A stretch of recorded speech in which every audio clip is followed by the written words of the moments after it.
Here is where tradition never dies. This is your radio, K-Man.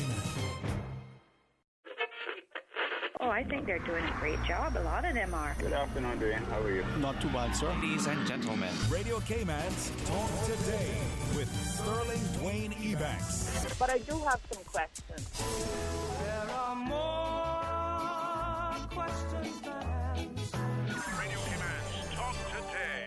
If you're ready to talk, we're willing to listen. Well, I really enjoy this program today. Cayman Islands' foremost listeners participation program. May God bless every person.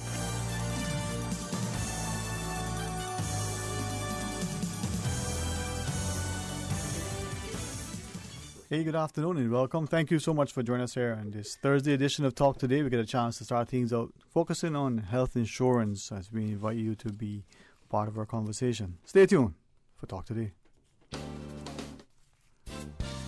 Talk Today is brought to you by Fidelity Bank. For all your banking needs, visit fidelitygroup.com. Fidelity, we're good for you. Radio Cayman's Talk Today, the Cayman Islands' foremost listeners participation program. We ask our listeners to avoid statements or comments which are abusive, derogatory, malicious, or defamatory. Do not use any indecent language or make any statement which is false or misleading. Email talktoday@candw.ky or call 1-800-534-8255. Courtesy of Flow. Cayman's #1 network that connects you to your world like never before. Let your voice be heard. Once again, here's your host, Sterling Dwayne Ebanks.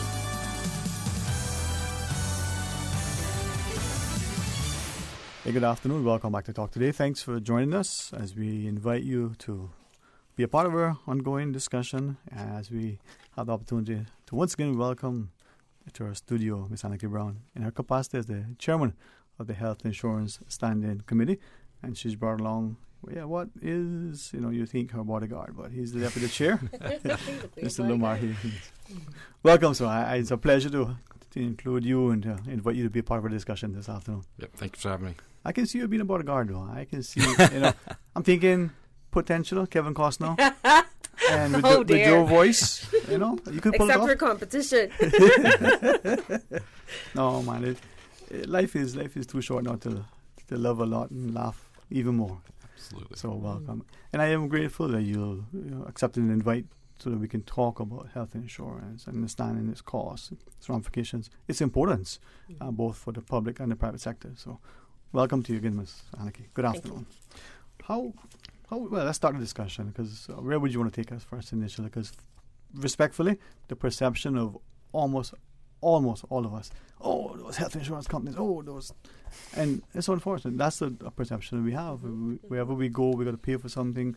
We always complain that it seems exorbitant. We seemingly don't fully appreciate nor understand some of the ramifications, some of the terminology, some of the implications of it. Even if we're at a physician and we're giving an amount and we just paid him. I just saw a doctor, I'm not sure what it was, but I paid him or her. Not informed sufficiently.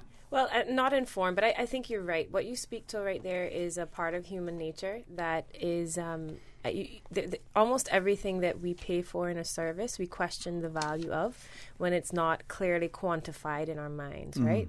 But one of the things that I think is there are many people in the Cayman Islands who are alive today because they had access to healthcare, and they had access to healthcare that was not necessarily available in Cayman, and they had access to healthcare in a way that would not bankrupt their families and wouldn't put them in a position where they had to choose between buying food and paying rent or paying your mortgage and taking care of their health. And that is what I think is the main purpose of health insurance and the way that our system is currently designed.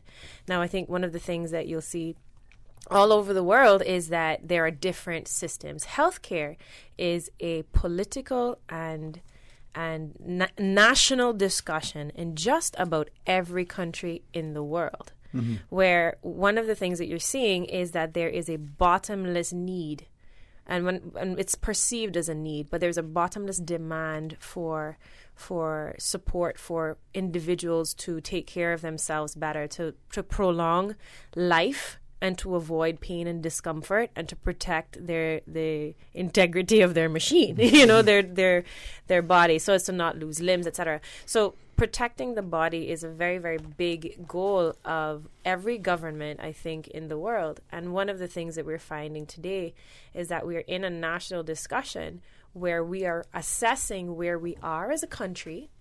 And the way that our system is designed is that there is a partnership between public and private sectors to meet those needs in this country. And of course, that is now being discussed and reviewed and taken a look at.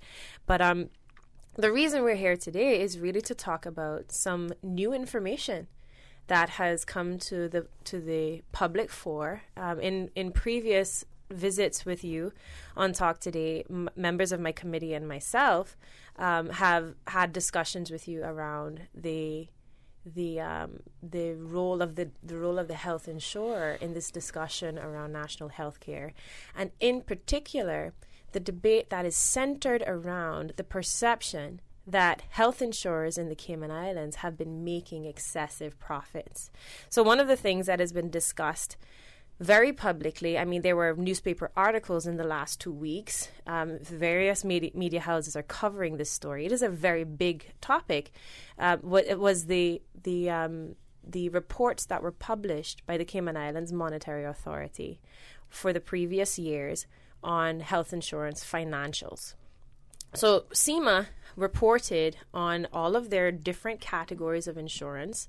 They've reported on the gross written premiums, the reinsurance ceded. They've reported on the net earned premiums, the net claims paid, and of course they also, very importantly, reported on profits. But one of the things that we asked questions about, and it was a concern to us that the numbers were presented and used in a certain way within the political discussion without questions being asked as to what these numbers actually mean. So, of course, the Health Insurance Standing Committee, we did not have access to everyone else's profits. I don't have access to Lamar's financials, nor he to mine. So we're not in a position to look at each other's numbers and say that 51 million for 2015 isn't true. But in our gut, it didn't make sense because we knew what our books looked like. So we know what our books look like. So that doesn't make any sense. So one of the things that we put together, the Cayman Islands Insurance Association began meeting with CIMA from the beginning of this discussion and the Health Insurance Commission to take a look at what this $51 million profit really looked like. So the first thing that we noticed is that it wasn't 51 million. That was actually on an unaudited report for 2015. It actually was reported by CIMA at something closer to 48 million, which is not that much of a difference. But if you're taking a look at making a national decision, you really want to be looking at the audited reports. So we then questioned even the audited reports. What does this actually mean?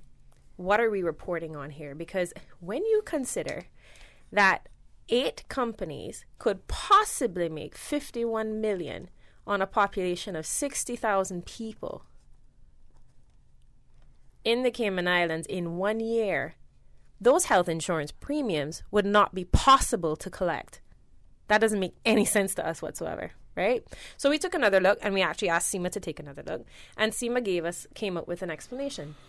And this week, actually, where I have it in front of me, CIMA they restated the reports that they have made, and it is with the notes. I'm going to read the notes out. Mm-hmm. The notes above the report state, historically, the authority reported aggregate statistics for all Class A licensees providing health insurance. In an effort to present statistical information in a form that is more meaningful to its users and audiences, the authority has made a decision to report health insurance figures of Class A insurer licensees separately under two categories, namely domestic health, which is your Generali, your Aetna, your Brit-K, your Cayman First, your Paylig, the companies that actually cover people in the Cayman Islands. And I may have missed a few there. There's BAF. Sorry, I can't miss a few. That's probably a disaster. I'll be voted out tomorrow. The 8 approved insurers that are offering standard health insurance contracts and supplemental benefits in the Cayman Islands. So they're reporting now under two categories, namely domestic health, which is us, and international health. Domestic health reports figures pertaining to health insurance coverage offered to persons who are ordinarily resident in the Cayman Islands, whereas international health reports figures pertain to international health insurance coverage offered to persons residing outside the Cayman Islands, but through Cayman Islands-based companies. So the health insurance statistics on the authority's website have now been restated for the period of 2011 through 2017. And this would be open and available to the public. This is open and available to the public. Right. I've actually provided you with the link, so I'm hoping that you'll be able to provide it. Yeah. Another thing too, though, we're going to post a link, the direct link to the Cayman Islands Monetary Authority website that speaks directly to these reports on our Facebook page. So if anyone who's listening is on Facebook, please feel free to go and look up the Cayman Islands Insurance Association. It should show up as soon as you put that in the search engine. And like the page, and within the next 2 hours or so, we're going to be uploading that link as well as the link to this discussion onto the Facebook page. So if there's anyone that needs to look at this again and get more information, then it's there for you. Yeah. No, I wish I printed it off, trying to be paper conscious. I'm looking at the screen, I can see it. Once it doesn't get too close to my eyes. But it'll show us, motor, property, liability, the different categories within international and domestic. Yes, is what. Right. Yeah. So in the previous report, there was a column that said health, and those were aggregated numbers for both the local domestic products as well as the international products. So, and I know Lamar's looked at the numbers much more closely to be able to deliver a bit of an analysis on this for us to discuss today. But I think you can already tell based on the shortfall, and I'm just going to speak to specifically the big number of 51 million for 2015.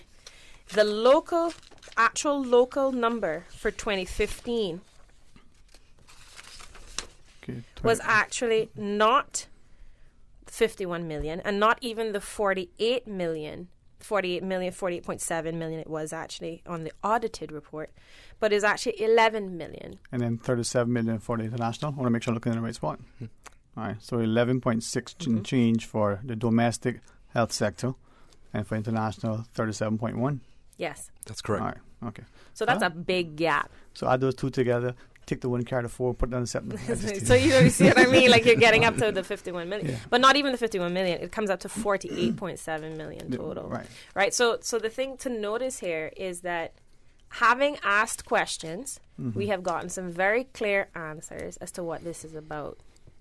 And when you consider that there are 8 companies that 11.6 million has actually been profited to, what you'll notice also is that the expenses and the premium numbers are also there.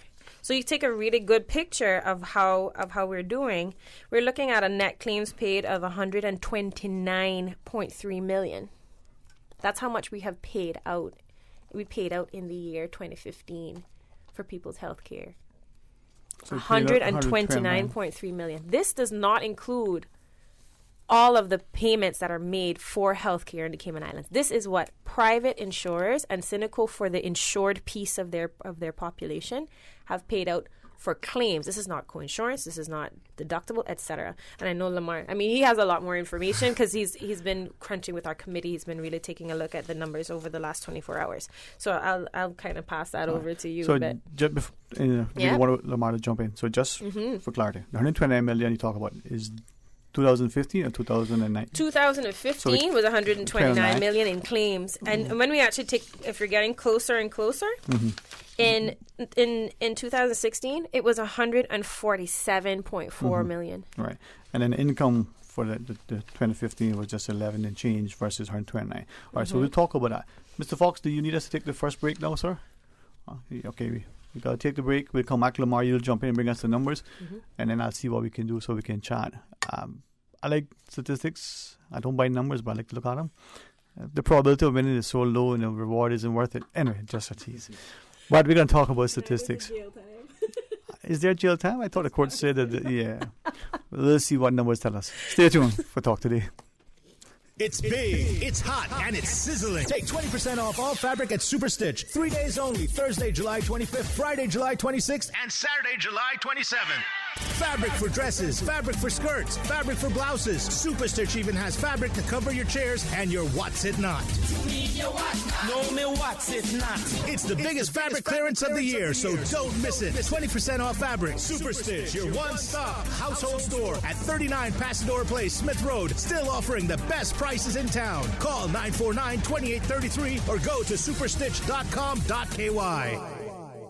CUC advises participants in the Green Iguana Culling Program to exercise extreme caution around the CUC's poles and power lines, especially when extracting iguanas from trees or branches that are in close proximity to poles and power lines. Participants should keep all objects, such as poles, sticks, or hooks, away from any CUC equipment to avoid any electrical contact. For further information, please contact our customer service team at 949-5200 or via email at service@cuc.ky. King Sports Center Art of Fun Summer Camp is back from July 2nd to August 2nd. Now in its 15th year, the Art of Fun Camp is ideal for kids ages 5 through 10 with activities from football, basketball, dodgeball, squash, rock climbing, arts and craft, dance, singing, and more. Your child can practice physical and social skills while having fun in a safe and secure environment. For more info, call 946-KING. Like King's Sports Center on Facebook, and you can also find them on Instagram or call 946-5464. King Sports Center, providing you with all your fitness, recreation, and relaxation needs. Register before May 31st and save 10% on camp registration. This is Caitlin Tyson, your reigning Miss Cayman Islands Universe, here to encourage you all to attend this year's pageant on Saturday, August 17th at the Ritz-Carlton Resort. It's going to be an amazing event. Tickets are on sale now at Sand Angels in Camana Bay and Funky Tangs in Georgetown. There's limited seating, so be sure to get yours soon. Thanks to our corporate sponsors, the Ministry and Department of Tourism, Cayman Airways, Hurley's Media, and Radio Cayman. Radio Cayman's premier health show, For the Health of It, with Tara Bush, is brought to you on Saturdays at 9:30 a.m. and Wednesdays at 7 p.m. on 89.9 and 93.9 FM. Proudly brought to you by the Cayman Islands Civil Service Association. For more information on how you can become a member or the benefits of the CICSA, please visit www.cicsa.ky.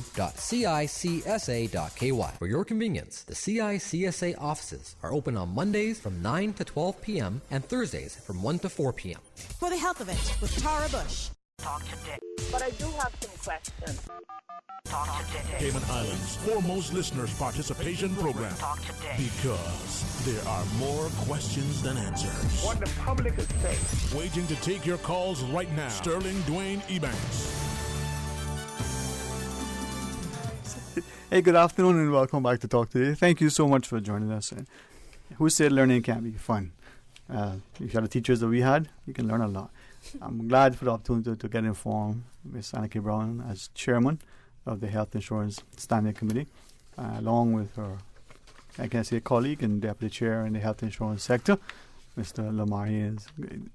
Really appreciate it. And as we're looking at the statistics now been updated by the Cayman Monetary Authority, they're online on their website if they want to look at them. I've looked at a link, so maybe I can follow along. But Mr. Lamar, you were sharing with us the numbers. And no, it's not odd 4, 6, or whatever it is that they play. Give us a perspective, sir. Yeah, so, when I look at things, especially numbers, I kind of like to break them down and understand where they're coming from and what it includes and what it doesn't include. And I think one of the things that I've recognized in my short time here is that, we get pigeonholed into looking at one certain thing, and we're not looking at the whole picture. And I think the thing that Anarchy has really been kind of, pushing, especially, in the recent interviews that she's had here, is that there's a total cost of healthcare, and we're missing what that total cost of healthcare is. So when we look at these numbers and these restated numbers, and especially when you start looking at those claim costs, and so once again looking at 2015, we're looking at $129 million paid. That was what was paid just by the 8 approved insurers. That number and the claims paid numbers does not include deductibles and coinsurance. It doesn't include people who have exhausted their benefits and then become self-pay. It doesn't include, you mentioned on the last interview that you were here about the shift fee. That's what we pay to the 8 approved insurers. That's the standard health insurance fee. Okay. Yeah. So we pay to that, and there are providers on the island who charge above that, right, wrong, and different. That that's a fact. That's another cost of healthcare.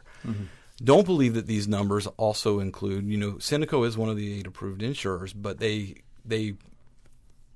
take care of the claims for the indigent population as well. And I don't believe that those numbers are part of their reported numbers because it's handled as an offside contract with the government. And that's something I was going to ask earlier, and it may or may not be appropriate now, but because Synico is one of the approved 8, does the statistical analysis include Synico's reporting? We see that separate and apart. Some of it. This would include some of it, we would expect, because they'd also need to report to SEMA. So what we would be looking at to get closer, but not a complete picture of what the full cost of healthcare has been in the Cayman Islands, is this number that we have for the approved insurers, the domestic approved insurers, and then the government spend on the indigent. But what we're still missing is coinsurance and deductible. And we're also missing what is charged above the standard health insurance fee to get a total figure of what the cost of healthcare is in the Cayman Islands on an annual basis. Okay. And if I was going to ask. Go ahead. Thank you. And for those also joining us, let me do my due diligence and remind you that in our studio, Ms. Anarchy Brown and Mr. Lamar Hayes joins us now. With respect to Synico, the reason I don't want to harp on that too much, but just to understand a little bit more about the statistics. If we're looking at the 8, Synico being one of the 8, we're looking at what is paid and what is collected. In the payout of this sum for 2015 specifically, almost $130 million, that would include equally what Synico would have paid out as well. So there would be a cumulative amount of insurance A, B, C, D through the 8 of them. Would that include it doesn't include the total of what we don't believe that it does. I don't believe that that's reported to SEMA. It would include what is paid out for their fully insured clients, right? Which are government employees, pretty much the civil service, and the civil service, and people who purchase a policy from Synico. So it would be the paid out amount as well as the profits. So but that doesn't include a very big part of their spend, which is the indigent. Fair enough. Yeah. But that 129 should include Synico's payouts as well on behalf of the civil service. We think Correct. so. Yes. Okay. So we don't know the individual profits because of our tax system. We don't report. We can't go as we can in some jurisdictions. The insurance company A reported $1 million, which one had a loss. With this, we equally don't know the payouts per individual other than Synico that may become available at some point because of the public entity connection. Fair enough. Is that the picture? Yeah? Yes. Okay. There are gaps in what we know about the total cost, and those gaps include what is charged above the standard health insurance fees and what is paid out by Synico in particular. That is not reported within these numbers. Okay. But that is reported elsewhere. So you can put those two numbers together. But even there, we're not clear as to whether there's overlap, etc. So we don't have a full picture about what the cost of healthcare is. That's why, like with statistics. So if you jump in. So when you're missing the full the full cost, you kind of just take. I was just crunching some numbers myself and looking over the last 8 years or the last 10 years, for example, going back to 2008. I looked at the claims paid by the 8 approved insurers that were reported, and then I went ahead and off the government's website pulled the populations for each of those last 10 years. And just doing, some simple calculations based on it, came up with a unit cost. And this is, once again, including everybody. It's average not cost. It's not, so we this know is that the low end of the truth. Yeah, exactly. and so if the population for 2008 was 57,000, for example, that's not 57,000 insured, because there's a portion of the population that's not insured, but we use that for this calculation. So the average unit cost per person for healthcare, based on what was paid out by the approved insurers in 2008, was $1,300, $1,310. Yeah, all that's just the number paid out divided by the population. Exactly. Simple average. Exactly. So if you want to look at the cost of how it's increased over the years based on the claim payout. So 2017, the amount that was paid out was $168 million, .2. The population's looking at about 63,000 was reported. That unit cost is $2,652. We've seen in 10 years a 51% increase in the unit cost of healthcare, just for what the approved insurers. So doubling in 10 years. Doubled in 10 years. Okay. Now, with that, and I've done something similar, even I just saw the numbers quickly and I had to do it mental math, but it didn't work out too bad. But looking at them previously, and thanks again for providing to me earlier the chance to analyze them. In that perspective, if we were doing that, we'll miss, again, a lot of details. And I keep wondering about what is reported and what's not reported, how it's included. If I could ask, again, just simple numbers, if we have, let's use 2015. Okay. Right, okay. We have the $130 million paid out, 11 million-ish amongst 8. Let's kick cynical, because apparently they're making a loss all the time, and right. But they might be making a profit on this piece of their portfolio. We don't know. But let's keep them in, because I'd keep them in statistically. So $1 million change per person in profit versus a payout. All of them would be tethering on financial insolvency. If we were, is that how we would analyze it? If you're paying out $130 million and you're taking in $10 million, at the end of the day, is that? That's the net income, though. Yeah. So that's already accounting for what is paid out, and et cetera. So that's pretty much the profit. So when we do our cash flow, we come back in and look at the total sum of money that's in the economy for health insurance. We're looking at a nice little bag of change that's being divvied up around the place. Is that chunk now we're saying going to the providers, as it were? The big chunk, the 128 million, 29 million, sorry, that 130 million essentially. We're just going to round it up to that. Yes, that's being paid out to health care providers in Cayman and overseas. So keep in mind, it's not just Cayman providers that are going to be. So one of the things that you're going to notice is that the more routine care is more frequently accessed. More people go to the dentist, go to their GP, go to get physiotherapy than have surgery every year, right? So there's a lot of utilization on the lower costs of claims. Like so you're probably paying $200 when you go to see your GP. You probably go 4 times a year. But that's regular, right? So that is more locally accessed. But there are some very big claims that go up into the millions, that are overseas claims, right? Now, with this, when we're looking at the payout, the cumulative payout of 130, just like we did with the breakdown for domestic and international for the income, is the breakdown for payout for domestic and international accessible here as well? Not at the moment, not on CIMA's numbers. I do believe that this information is collected by the HIC. Because obviously what I'm asking is that of the 130 million, if X goes to international and Y goes to domestic, then we'll see a better comparison ratio between. Would that help us? I think I'll tell you what we can speak to is our own portfolios. Okay. Right? And the bulk of our payout is local. The bulk of our payout is local, and something to keep in mind about that too. Very few claims go overseas now, and increasingly few. So that sounds confusing.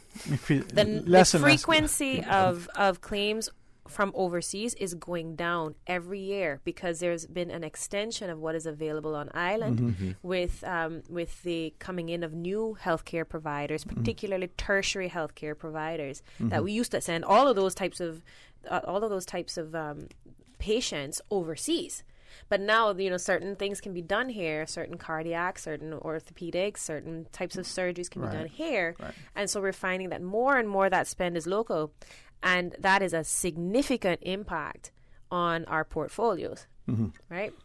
But you would think that costs would go down, but as you can tell, that's not been the case. Right. So other than what SEMA, or the Monetary Authority, provides publicly, a lot of it is only within your own, given our tax system. If I may ask, just amongst the own entities, presumably you would do your financial analysis to know statistically this percentage is paid for this percentage is paid locally, internationally, by category. So you'll be able to see where your portfolio we monitor those things ourselves, definitely. And but the reason why we would monitor that is so that we can better educate our clients. So the client can make decisions based on finances as well. Whenever there is a luxury of being able to look at finances when you're sick, which is not always the case, right? True. If you're in an emergency case, you need to be able to access your care immediately to save your life, to save your limb, whatever the case may be. However, if you're in a place where you can make a decision, it is our intention to have that information available or be able to speak with some form of authority as to how that is going and how can we design wellness programs, how can we design ways to help you to educate your staff, etc. It's like how can we help you to keep your costs down? So that's why we keep that type of information. Right. And with that information That's to correct. hand, presumably that from the auditor expect sort of past experience, that would be the information that we would have as individual entities. With that information and with what SEMA collects and requests as part of its reporting, does any of that get transmitted like the other stuff that you send, the other data? Does SEMA get that? Would that be beneficial for the collective vision to be able to know how that works? SEMA, so we have two regulators. Health insurance has two individual regulators that regulate two forms of what we do. Right. One is SEMA. SEMA does a general type of licensing, gatekeeping, and quality assurance, and making sure that we're solvent. It's more like a solvency protection. So they are the overall market regulator for all insurers, and not just insurers, but financial services in general. Right. The Health Insurance Commission has a much more active operational oversight. So the Health Insurance Commission inspects us annually. Each one of us has had a visit from the Health Insurance Commission at this point this year. Several hours in some cases. And they will sit down and go through whatever is relevant in that particular year based on the complaints they've received, based on what the goals are for the Ministry of Health, whatever the case may be. That they actually have a very broad remit. They are in a position to request data from us, and we are not in a position to refuse them access to that data. So if they don't ask, they don't get it. If they want to know. If they ask, they get everything. No, if they don't ask for something specifically, they get what they ask for. Well, of course, they get what they ask for, but the reason for that, though, is that every year it changes. So, for instance, last year, one of the big goals was really taking a look at the elderly and what are the costs associated with caring for people over the age of 65. So there were ad hoc reports in addition to the standard reports that we are required to give the Health Insurance Commission, that they would request information from each and every insurer on island about that particular population. This year, they're asking for different things. They're asking for data on individuals under the age of 18 and how they're being covered. So as they ask for it, they get it. It may not be a question that I'm asking rhetorically, but certainly not expect an answer from you. But just generally speaking, do we have any clue what our government collectively is doing with respect to health insurance and asking these questions and asking? It almost seems like from a public policy perspective, and I'll say this and take licks for it, almost personal and petty, as opposed to a long-term perspective of what it is in relation to the public good. That is a loaded question. No. That is a loaded question. A good one, though, right? And I don't think that any question is a bad one in this environment. We really need to be asking more questions, in my opinion, rather than coming to conclusions without having answers, without having first sought answers. I think at the moment, the main overarching goal, and Lamar, I really want you to put some flesh on the bones of this based on your own interpretation, but I think the real goal is to find a way to more efficiently deal with the current cost that is being borne by the government on healthcare. I think that is the number one goal right now. But the country as a whole. Yeah, well, yes. But I think the perspective of the decision makers really is being informed by what has been an unsustainable spend in the public sector when it comes to healthcare. What do you think? Yeah, I agree. And actually, having gone through this in the last 10 years, I'm from the U.S. Mm-hmm.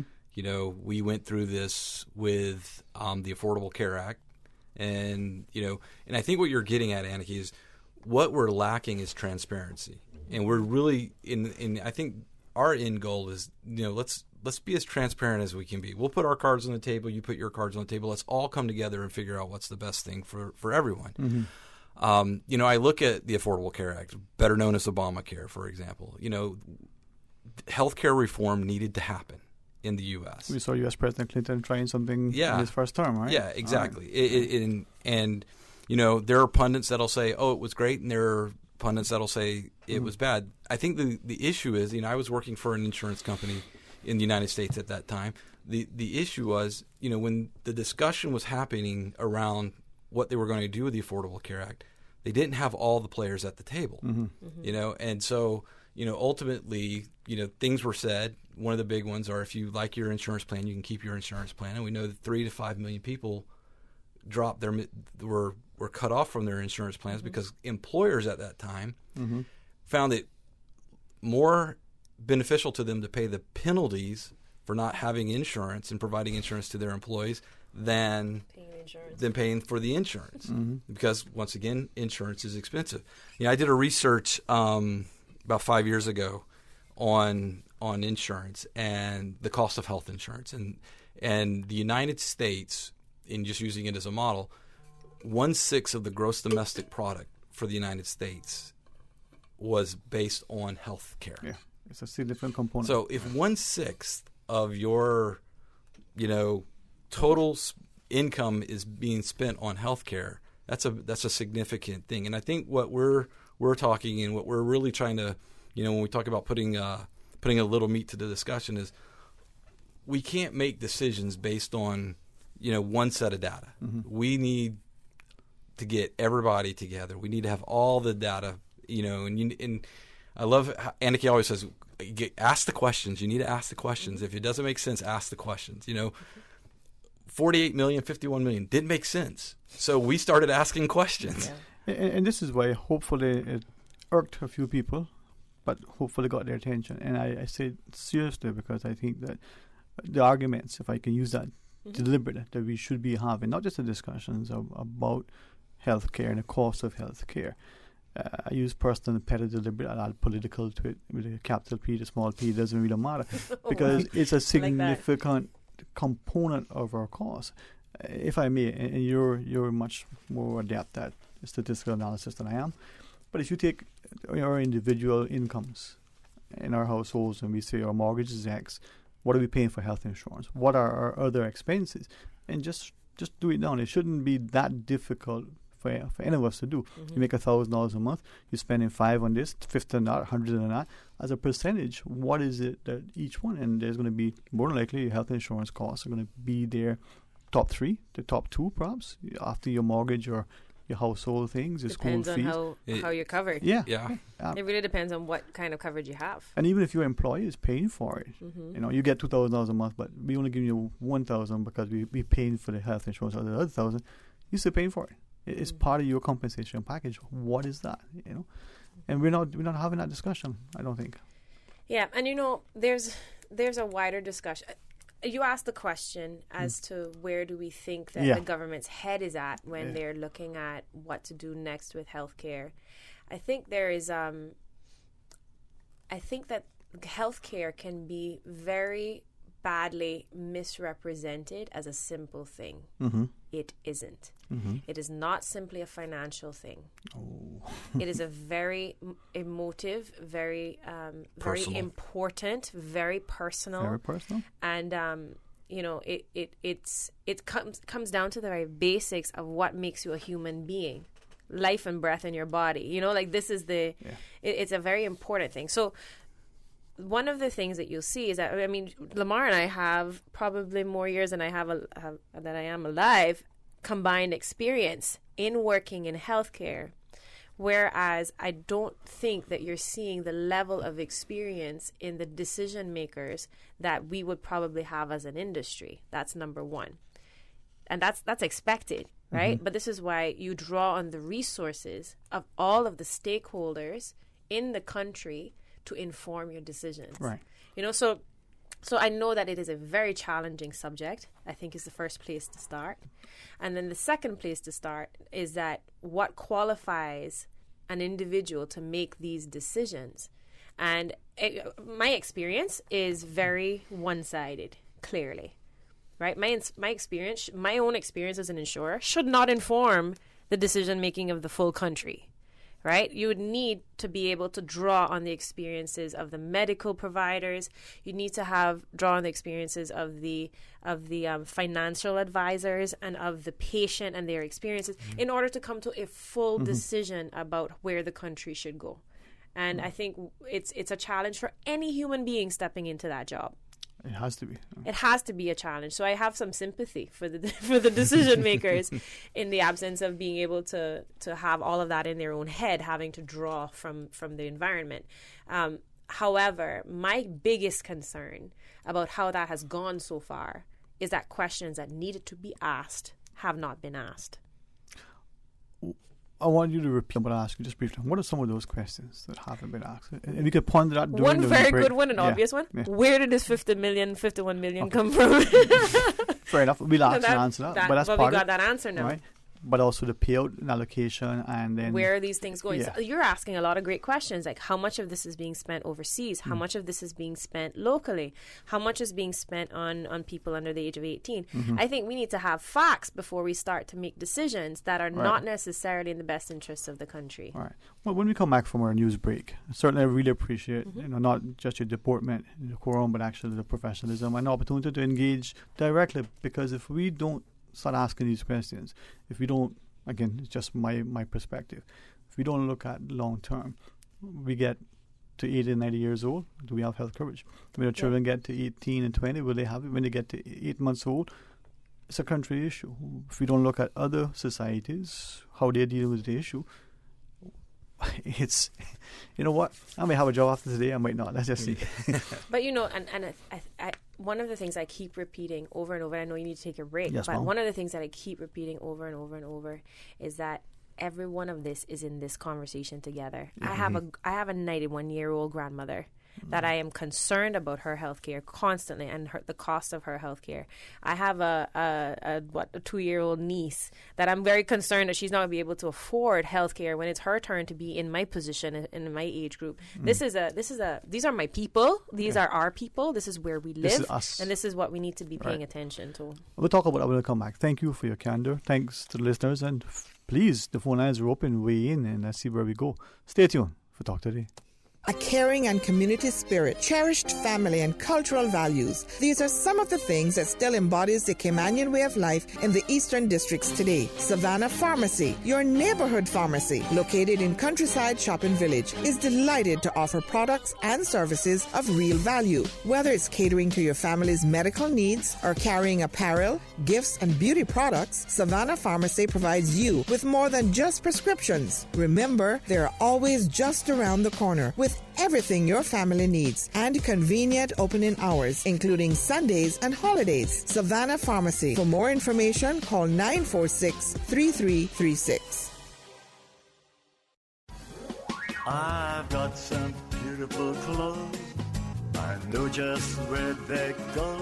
Puritan Cleaners. Meet the world with Puritan professional launderers and dry cleaners. Call 949-7104 for opening hours at Puritan's Countryside Savannah, Elgin Avenue besides Off the Peg, and 337 Eastern Avenue. Drive through, rain or shine. Ask about Puritan's ongoing discounts plus free pickup and delivery. Call 949-7104. Puritan's 949-7104. Hey Cayman, this is Caitlin Tyson, your Miss Cayman Islands Universe 2018. It's that time again, so come out and meet your favorite contestants at this year's sashing ceremony. Each of the ladies will have the chance to connect with you and share their personal stories featuring their sponsors. Friday, the 26th, starting at 6:30 p.m. at Grand Old House. Admission is free. We'll be unveiling all of this year's sponsors for the 2019 Miss Cayman Islands Universe contestants. Mix, mingle, and show your support for your district. We hope to see you there.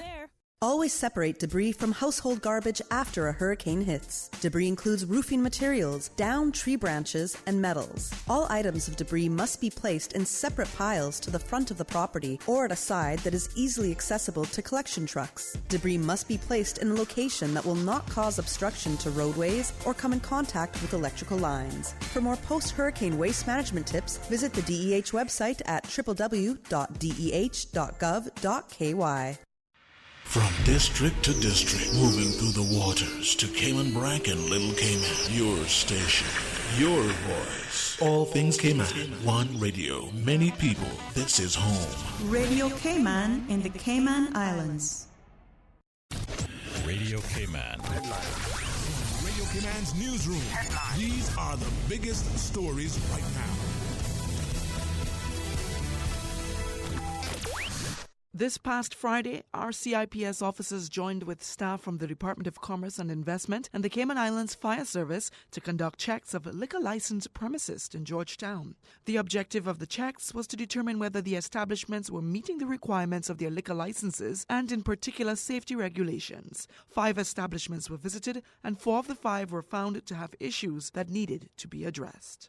Good afternoon, I'm Dion Anglin with your headlines. In news elsewhere, the U.S. federal government is to resume executing death row inmates after a 16-year hiatus, the Justice Department has announced. Attorney General William Barr said in his statement he had directed the Bureau of Prisons, BOP, to schedule the executions of 5 inmates. Mr. Barr said the 5 had been convicted of murders or rapes of children or the elderly. The executions have been scheduled for December 2019 and January 2020.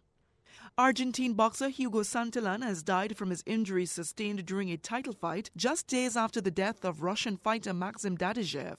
The 23-year-old collapsed in the ring on Saturday shortly after his WBC Latino silver lightweight bout with Eduardo Javier Abreu in Argentina, which ended in a draw. He was taken to hospital and underwent emergency surgery but died today. And parts of Western Europe are seeing record-breaking temperatures as the second heat wave in a month reaches its peak today. A red alert was issued in northern France, with Paris temperatures hitting a record 42.6 Celsius. That's 108.7 Fahrenheit. Germany also set a new temperature record, reaching 41.5 Celsius in the west. The UK recorded a record temperature for July of 38.1 Celsius. That's a wrap of your headlines. I'm Dion Anglin. Radio Cayman, the voice of the Cayman Islands. What's happening in your community? News and information, music and more. You can find us. www.radiocayman.gov.ky. Like us on Facebook and follow us on Twitter. Radio Cayman is your choice, your voice for today's biggest news. Radio Cayman.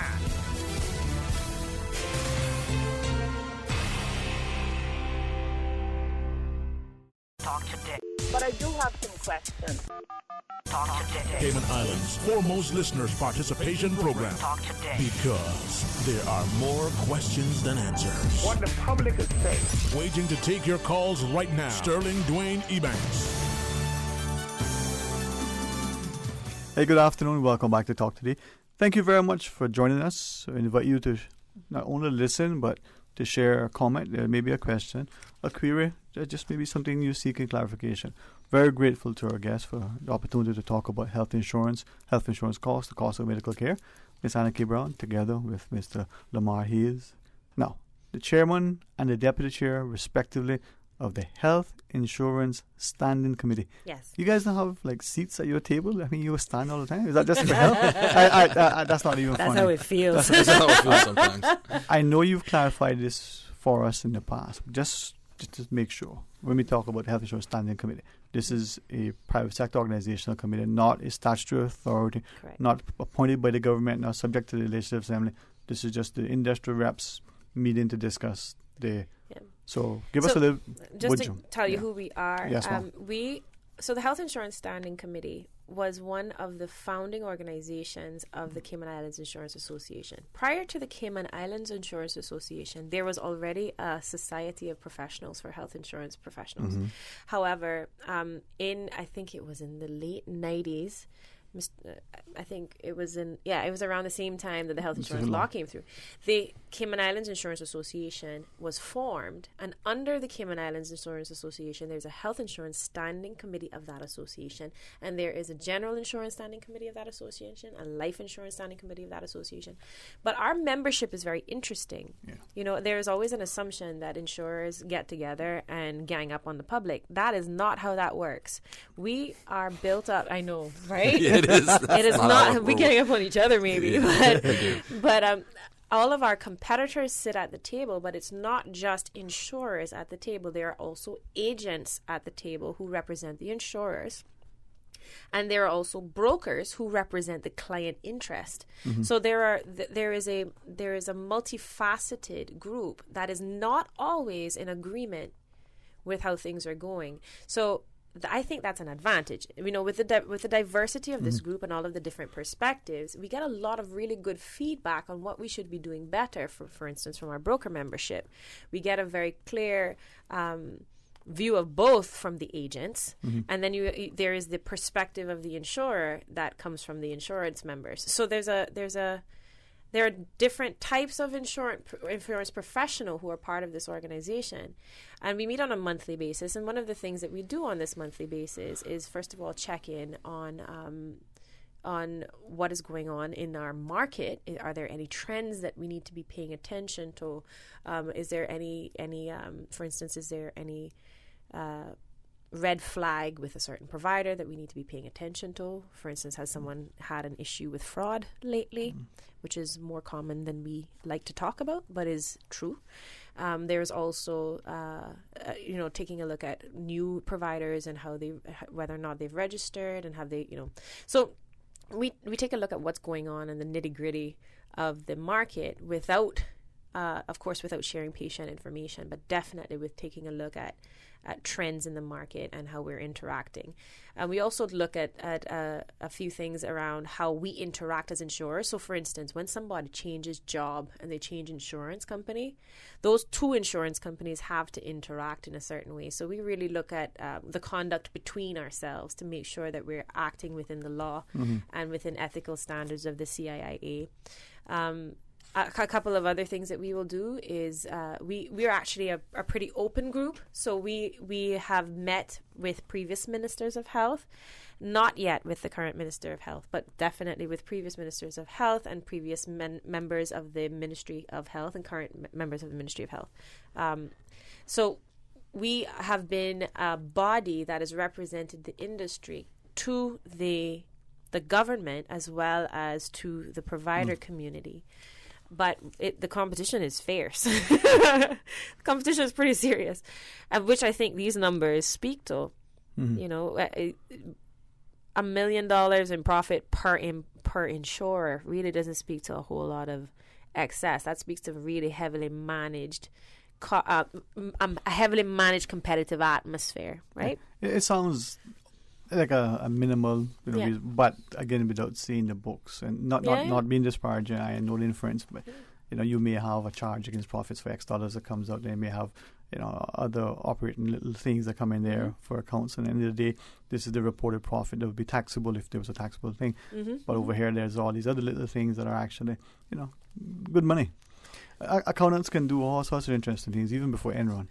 So, I mean, you look at. To be fair, I think what you're speaking to too, though, is the fact that a lot of insurers are not just health insurers. So there are also other parts of the business that will contribute. But these numbers are speaking to health alone, but even so we're in a good place to be able to say that we can rely on that. Right. Yeah. And even with health insurance, I mean, I'm just thinking of let's say you got a business and you take a depreciation cost. Not to get into all the accounting terminology, but if you look at different things and the non-cash items and other things, there are ways that you can make the reported profit to be a certain sum that would be taxable. Okay, so got it. Yeah, I see what you mean. But before you get to that point, there are these other things that are, really good meat, so to put it that way. Without seeing the numbers, just hey, numbers tell kind of stories, you know. It's true. But I think as an industry, when we're inspected, there's very little that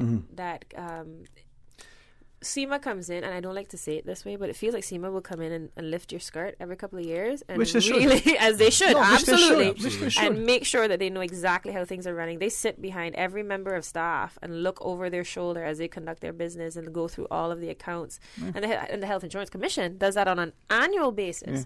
So we're very heavily looked over when it comes to presenting numbers. We know it's professional, they're competent, very, very confidential. But it's not just reputational risk. They should be doing that, and if they're doing it, great. If they're not, you know what? But I'm glad to know that you feel that sort of level of inspection. That level of vulnerability. Intimacy. But the thing too, I have not gone through that yet. Yeah. I'm looking forward to well, it. you don't have a skirt. But the thing to keep in mind. Oh dear, this is gonna go so bad. But the thing to keep in mind is that we are one of the most heavily regulated financial industries in the world. Mm-hmm. Have you tried to open a bank account in Cayman recently? Yep.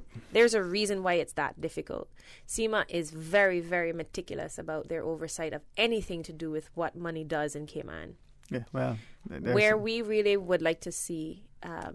And I think that actually speaks to why we have the reputation that we have in the world, the integrity that we are known for in the world. And I think there's something to be said for the trust that investors have been able to place in this country because of those high standards. That's right. Yeah. I would love to see that level of oversight apply to other industries, namely the healthcare industry. All right. Well, thanks for the endorsement. We do have a call online. Annika Lamar, thanks for joining us. Hey, good afternoon and welcome. You're on Talk Today. Good afternoon, Sterling Dwayne, and good afternoon to your panel. Good afternoon, sir. How are you? Okay, thanks. One of the points I was going to touch on, Aniki just mentioned that you had not had a meeting with the current Minister of Health and the CEO because, you were talking about getting everybody together. It appears to be a little odd that you would think that the people who have the responsibility for doing this do not want to, for whatever reason, I do not know, meet with the health insurers and get their perspective and understanding. It would appear to me from items published in the newspaper over time that they rely on Canadian actuaries being employed by the Health Insurance Commission who end up using Miami statistics because local practitioners refuse, for whatever reason, to disclose the information needed to do proper surveys. Yet, the practitioners charge in most instances in excess of the standard health insurance fees in varying amounts. So they must know their operating costs. Otherwise, they wouldn't know what to charge their patients and the insurers combined. So, somewhere along the line, there's a breakdown here. And I think that government needs to, first of all, communicate directly with the health insurers. And secondly, find out and start doing something about ensuring, whether by law in the Health Practice Commission law or in the Health Insurance law, some way of putting a penalty in there where practitioners must provide the information requested. It was mentioned early in the program by Aniki that the Health Insurance Commission and SEMA request information on a regular basis, certain annual things, and then others over and above by special request. Monthly. And the insurers are bound, you notice the word, bound, to respond and report that information. Why does not a similar situation apply for the medical practitioners? It has always puzzled me. And on that note, I will leave you to have your show and listen for your response. Thank you. All right, thank you for sharing, sir. And well, I think the first place to start is that, yes, we have not met with the Minister of Health in spite of having made invitations, but we have met with the Chief Officer within the last 2 years. Now, that can be interpreted for what that is. But I will move on very quickly to the next piece, which is the difference in the standard to which a healthcare provider is held and a health insurer is held. And what has been communicated by the caller is true. There is a very different standard. When we are required to provide information and data and numbers and I mean, I used a crass description of it earlier on, but, really being heavily inspected as to our conduct, which is, I think, a Cayman culture around the integrity when it comes to money. We are not seeing the same level of requirement applied to a health care provider. So there is a difference in how this is being handled. That is a statutory difference. If we do not comply with a request for data to the Health Insurance Commission or to the Cayman Islands Monetary Authority, we can be out of business within a month. They can pull our licenses and put us in a position where we are not able to sell or to conduct business in the Cayman Islands. Our portfolio is up for sale. So that's a very, very strong consequence, which has led to a high standard of integrity, not only in health insurance, but in all of the other areas that are of our financial services industry that is regulated by SEMA. Healthcare is different. It is very different, but it is even more important, in my opinion. Like keeping a person alive is much more important to me than managing their money.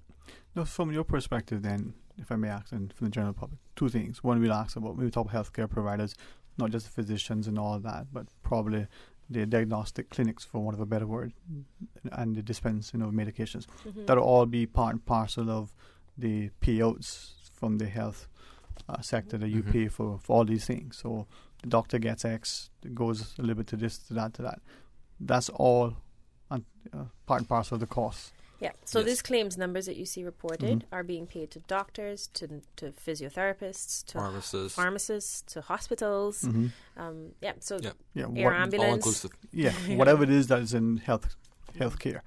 And then, secondly, if we think of the Cayman context, in the absence of a tax structure, like other jurisdictions where we report income tax profits, we have to report these things to the federal tax authority, whatever that's called, in the country.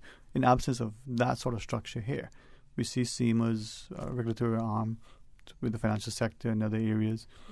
But those who say, well, we don't have that here, so I'm a physician, I'm a plumber, I'm a whichever. I wouldn't suggest you get a plumber to do your colonoscopy, but that's up to you.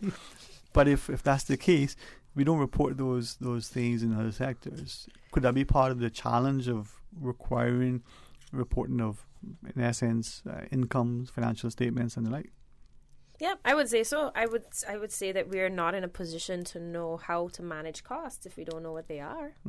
Okay, so we don't have the data. That's one piece. But there's also another piece to it where there are a lot of laws that are dependent. So there are regulations that are attached to the health insurance law. The standard health insurance fees is one. The standard health insurance contract is another. But a lot of these regulations are dependent on to keep them current with where Cayman is. It is really important that the stakeholders come to the table and have a conversation about how these things are going. Are these working for you? Are the standard health insurance fees too low? If the standard health insurance fees are too low, which we've been hearing from doctors for as long as I've been in this job, I've been here almost 10 years. It's been a discussion around whether or not these have been updated. These fees are reviewed every couple of years. I think it's like every 2 years at this point. And what we understand is that a call out is made by the Health Insurance Commission to the medical provider community for data and for participation, for the information to come in to the people, the actuaries within the Health Insurance Commission or whoever it is that they hire to do it, to make the decision as to whether or not the fees should be increased. And they don't get data. So you ask the doctors who are complaining that the standard health insurance fee is too low for the data that will help us to determine whether or not we can raise the standard health insurance fees. And we don't get it. And it's so funny because I always end up in this funny position where I get accused of being anti-healthcare provider. And I'm like, do you know who I am? At the end of the day, this is my where I am standing is an interesting place. When I go to Sunday dinner at my mother's house, I have 2 nurses, maybe 3 nurses and a couple doctors at the table. Yeah. So this is not anti-health care provider. This is a pro-Cayman Islands people conversation where we need to have information in order for us to make decisions that are going to move our healthcare processes forward. And we're not getting it. Right. So if I may ask then, and I think, again, perhaps it's partly due to the fact that as a populace, we're ill-informed, misinformed. Partly the media, print, television, radio, sometimes conveys a message that is slanted, inaccurate, inconsistent, what have you. Mm-hmm. But then generally we're not willing, as again a populace, politician, as well as the voter, to take time to understand what's happening. Mm-hmm. It would seem then that there is this growing thought process that the government, we use the word sustainable healthcare for the country, we can't afford that. It's going to be too expensive, it's going to bankrupt the country. Well, not an unrealistic answer if you look at it in a sense, right? But if we shift the cost from the public sector to the private sector through the implementation of private healthcare, are we just moving one hole and digging in another? In my opinion, that's just moving furniture around in a house that is flooding. Yeah, okay. You know, because it's a conversation that we've been having for the last 10 years. Since 2013, when the law actually was changed, we saw a significant shift from the public cover into the private sector. That was when the law changed, where we were not in a position to underwrite the standard health insurance contract.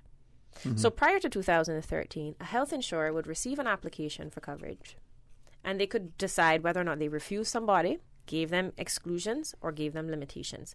After 2013, if somebody applied for health insurance on the standard health insurance plan, there are very, very, very rare circumstances, I have not seen one yet, where an individual applies to a health insurance provider and they can be refused cover. So already, people that would have been refused cover and would have gone into Cynical to get coverage have been shifted into the private sector's cover. So we currently cover them, right? So that's been a shift. But now we're having a conversation about shifting back when we're looking at children under the age of 18 being covered, which is really interesting to me, because children under the age of 18, generally speaking, that part of the population is very low risk, right? That part of the population has less expensive health insurance cover because they are low risk, because they're young, right? They're not likely to have diabetes, you know, or obesity issues. Not to say that these things don't exist, but my point is that population is really low risk.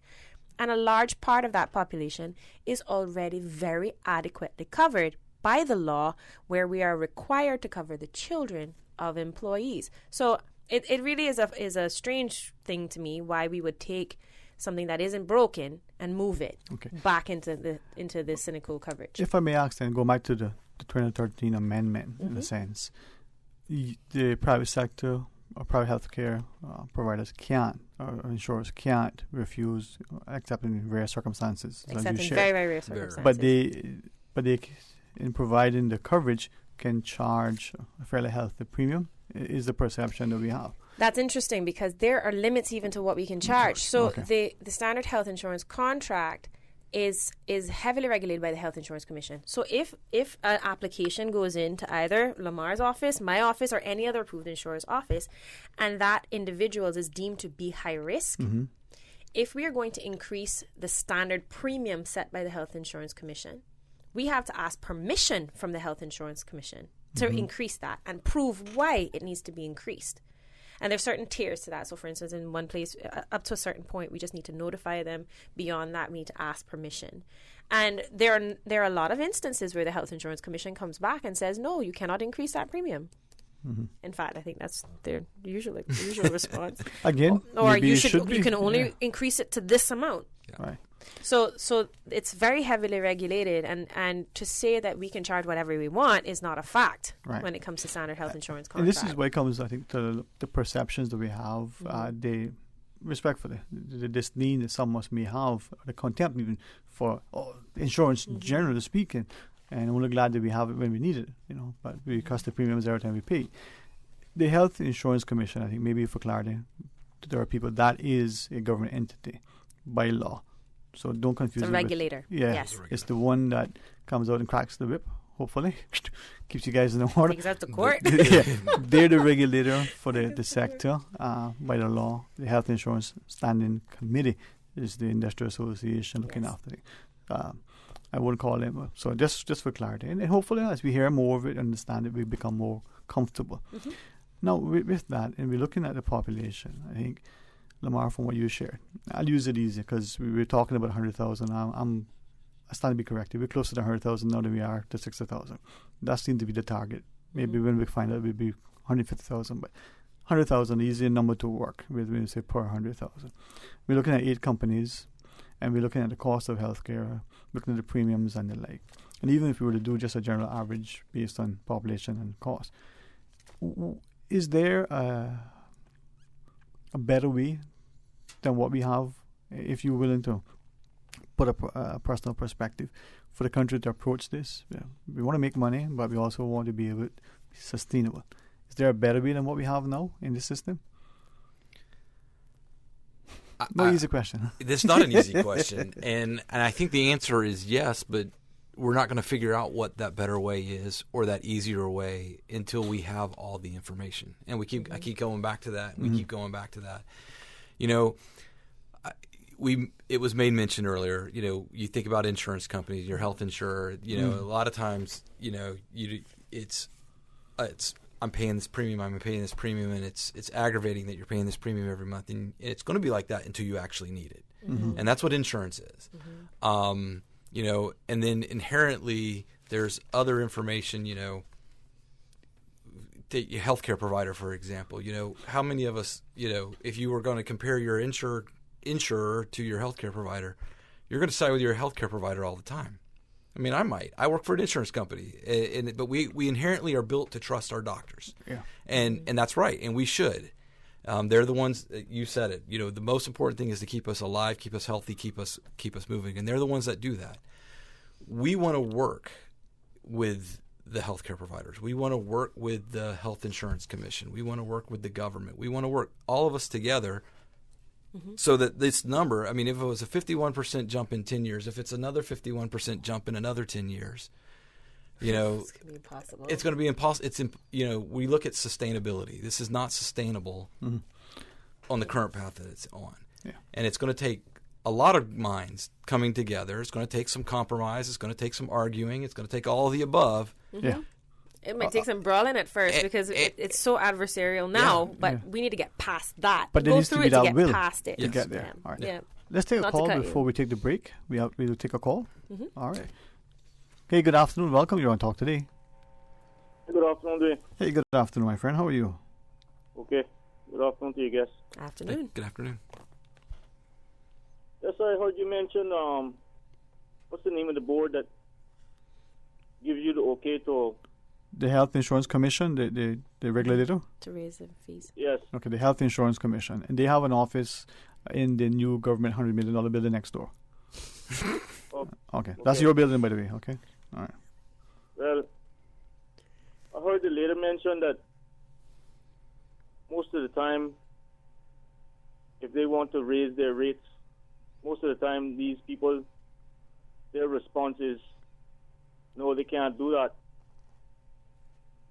Which says to me that thank God for those people, because it seems as though there are times that you all want to raise rates and you all are not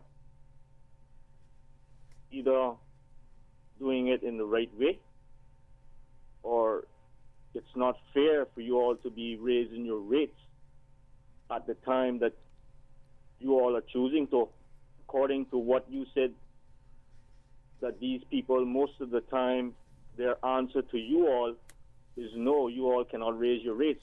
So that, to me, that says that there was more than one time that you all went to these people trying to raise your rates. Thank you very much. Okay, thank you very much. All right. Okay, I can take that one. Yes, ma'am, please. So I think what is important to understand is what a rate is.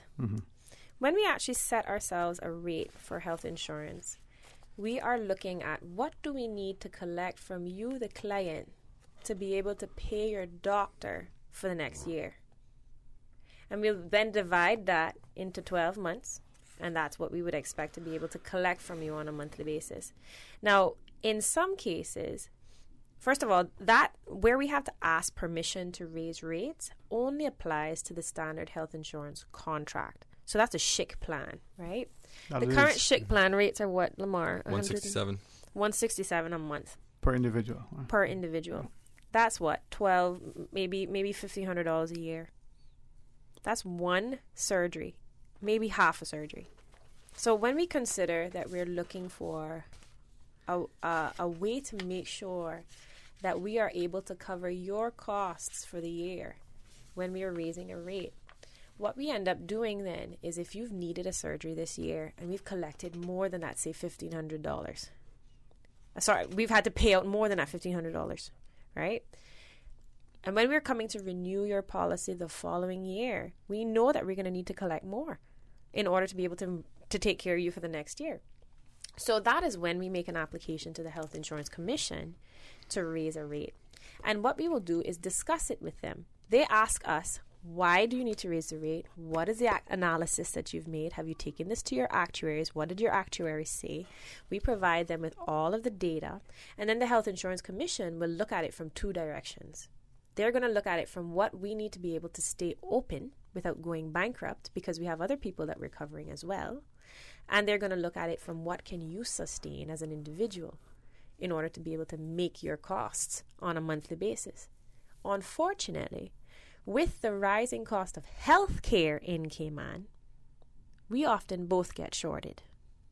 So what that means is the Health Insurance Commission will come back to us and say, okay, yes, you can raise your rates. However, you can't raise it to the amount that you need. So we're getting shorted on what we're going to need for you next year. And then it also shorts you because now you have to then pay an additional amount. So that means to me that we need to all be looking at, where is this money actually going? And I think this comes back to the numbers that we've been looking at. Yeah, I was going to say, the percentage of profit. Yeah, well, and if you even look at it, the 167, just did a quick math on it. It's 2,000. Mm-hmm. All right, 2,000. Okay. In the number that I shared earlier, right now the average cost just on the claims that we pay per person for 2017 was $2,600. So you're looking at a $650 shortfall already just on that plan. Just based on those numbers. And that's on average. That's not a sick person. Yes. Mm. All right. When we come back from the break, elaborate, expound a little further, give us more insight.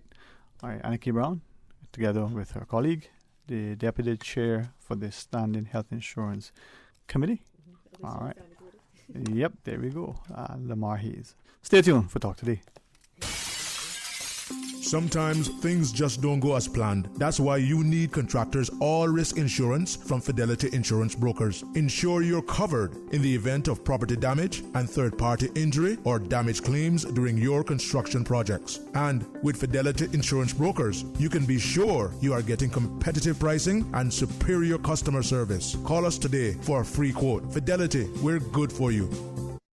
Have you heard of Taster's Choice Cafe, home of the $3 special? With small breakfast and lunch, starting at only $3. You heard right, starting at only $3. Also serving full menu options including curry goat, oxtail, ackee and saltfish. Fill your belly without emptying your wallet at Taster's Choice, 351 Dorsey Drive, Industrial Park, across from Ashley Furniture in Industrial Park. Or call 945-9113. Taster's Choice, home of the $3 special. Under the distinguished patronage of the Honorary Jamaican Consul, JN Money, in association with Michelle T. and friends, present Jamaica 57th Independence Gospel Fest, Sunday, August 4th at the Lion Center. Celebrate with Sandra Brooks, Prodigal Son, Chosen, Kevin He, Preaching Policeman, Laverne Welcome, Women of Purpose, and Michelle T. Also Roderick Brown, Light of the World Dance Ministry, and many others. Delicious Helsha-style fish and more. Breakfast from 8 a.m. followed by lunch and dinner. $25 pre-sold, $30 at the gate. Tickets at Funky Tangs, Mango Tree, Fix-It Celtronics, Mac Russ, J&M Electronics, Famous Restaurant, Angel Supplies, and JN Money. Sponsors Realwood Cabinets, Superior Auto and Central, Fix-It Celtronics, M Creations, Caymanian Times, Hot 104, The Voice, Praise FM, Breeze FM, and Radio Cayman. Jamaica 57th Gospel Fest with Michelle T. and friends. MC Basilia Barnaby Cuff at the Lion Center, Sunday, August 4th at 6 in the evening. The Breeze Fusion is back Saturday, November 2nd. Bigger and better. Now featuring a 5K walk run and a 10K run for half marathon trainers. Join the fun and help raise funds for the Central Scranton Park and the NCVO. Save the date or register now at CaymanActive.com or at Radio Cayman Studios. Registration is only $15 if registered by September 30th. And all early registrants enter to win a Cayman Airways voucher. The Breeze Fusion 5K, 10K walk run. Saturday, November 2nd.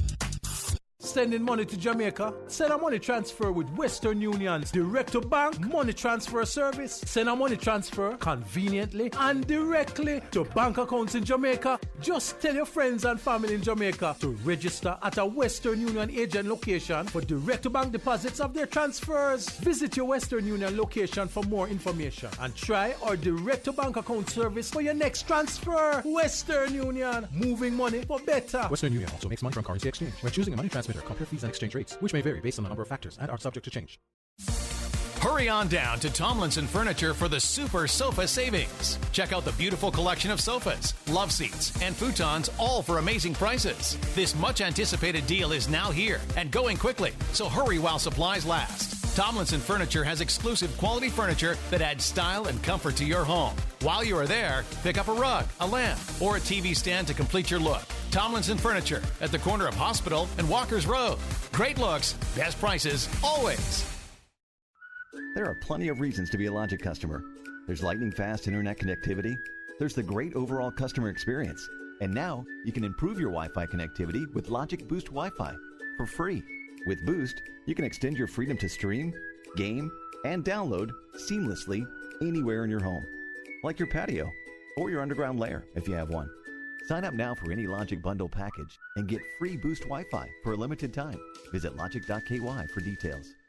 This is Caitlin Tyson, your reigning Miss Cayman Islands Universe, here to encourage you all to attend this year's pageant on Saturday, August 17th at the Ritz-Carlton Resort. It's going to be an amazing event. Tickets are on sale now at Sand Angels in Camana Bay and Funky Tangs in Georgetown. There's limited seating, so be sure to get yours soon. Thanks to our corporate sponsors, the Ministry and Department of Tourism, Cayman Airways, Hurley's Media, and Radio Cayman. JN Money Transfer, in association with Roma United Sports Club, present the official Jamaica Independence celebrations on Friday, August 2nd. Daytime activities take place on Cardinal Avenue from 7 a.m. to 3 p.m. with the best Jamaican food, arts and craft display, free sampling, and free health checks. Don't miss the free lunch hour concert, plus lots of prizes and giveaways. Nighttime concert over at Crown Square on Eastern Avenue, featuring international reggae and dancehall superstar Wayne Marshall, alongside Paul Train, Dream Chasers dancers, plus lots of local performers. Come participate in the Kids Talent Contest, Best Dress Competition, Dance Contest, and Hot Wings Eating Contest. Music by DJ Marcus. Come out early to win a 40-inch TV, plus lots of giveaways and prizes. Admission is free. Sponsored by Popeyes, Best Dressed Chicken, Magnum, People's Choice Grocery, Superior Auto, Ideas Marketing, Kmart Hair and Beauty Supply, Danny's Auto, Breeze FM, and Radio Cayman. Cayman Islands' foremost listeners' participation program. Because there are more questions than answers. What the public is saying. Waiting to take your calls right now. Sterling Dwayne Ebanks. Hey, good afternoon and welcome back. Thank you for joining us. And it's a chance to focus more on the whole issue of health insurance. As we go to our phones and continue our discussion, we'll certainly get a chance to hear more about the financial numbers. Annika Brown together with Lamar Hayes. Now we're going to jump into the numbers. We have a caller online. You want to take the caller and see if that can... All right. Yeah, let's take the caller. Welcome. Thank you for listening. People first. Good afternoon. Good afternoon, Dwayne. How are you doing? Blessed and thankful. How are you? Good. I have a question. and then I'll make a comment. Yes, sir. How much do you all think in studio that your health insurance, the average person's health insurance, go up by every year? The average increase in a person's health insurance cost? Yeah. The money, I have to make sure that they're paying to the health insurance company for the health insurance Provider, coverage. yeah. Okay. Yeah. Guys, anybody? I can guess, but I would not be an informed guess. Okay. Well, I'll tell you what. So the average increase you'd be looking at about 8% every year, and that is based on inflation. That's actually something that the numbers that SEMA has published has actually stood to reinforce. But remember that your health insurance cost goes up by how much your health care cost goes up by. Mm-hmm. Right? So what we pay out to the doctors on an annual basis, or when I use the word doctors to speak to all the health care providers, which isn't fair. So what we pay out to the medical community on our clients' behalf in premium dictates what we can charge for the future year. And this is also something that we have to report to SEMA and to the Health Insurance Commission. But the average increase, and inflation applies to everything from milk to bread to plane tickets to health insurance. And what we're finding, according to the industry and the numbers that we're seeing for the industry, is at about 8% per year. And that's what I think we've based most of our pricing on every year as well. And it's been almost dead on every year.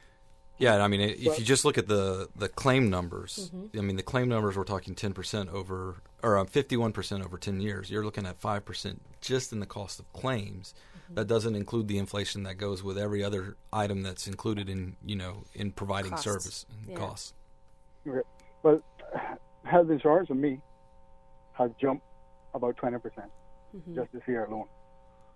Okay, so I'm paying basically almost $2,000 a month for health insurance. That's a small mortgage, right? Now, in saying that, they won't give me the opportunity to pay a higher deductible, okay, that I can afford to pay a higher deductible, therefore dropping my month-to-month cost on health insurance, which is absolutely ridiculous and wrong.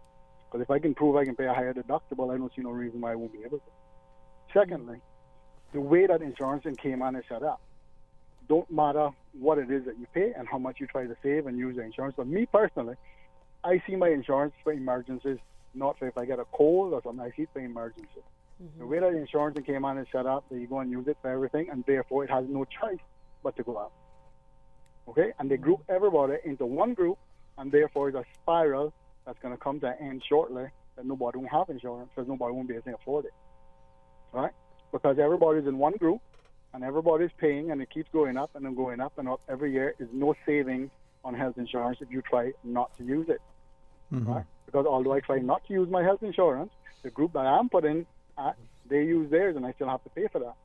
So I can't save with my health insurance. It makes absolutely no sense to me, and I see that as a rip-off. So therefore, nobody in Cayman at this point can say, I'm not going to use my health insurance for this and this. I'll pay this out of my pocket to therefore stop my insurance from going up, like how you do on your car insurance. I don't expect my car insurance to fix a flat tire on my car, right?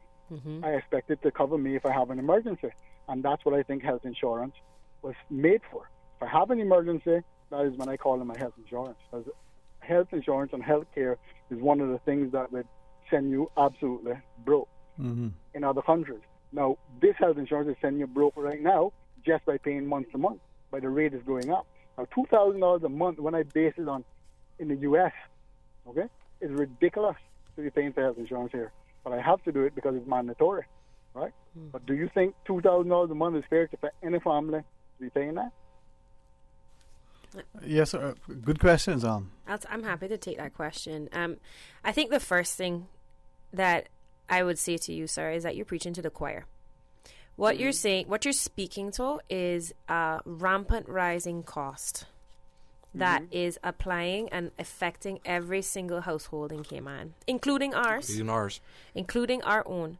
And but how come, I just want to interject something, right? It will not change unless you allow people to get a higher deductible that can afford it. If you allow people to stay in one group and everybody is using it, no one can save. So I think there are a few things to keep in mind. If you don't mind, I can answer your question. I'm going to get to that piece of it, but I think the first place to start is that we hear you and we see exactly what you're saying. And the second piece is that what you're proposing as a solution might work for your household, but then puts a person who is using their insurance in danger.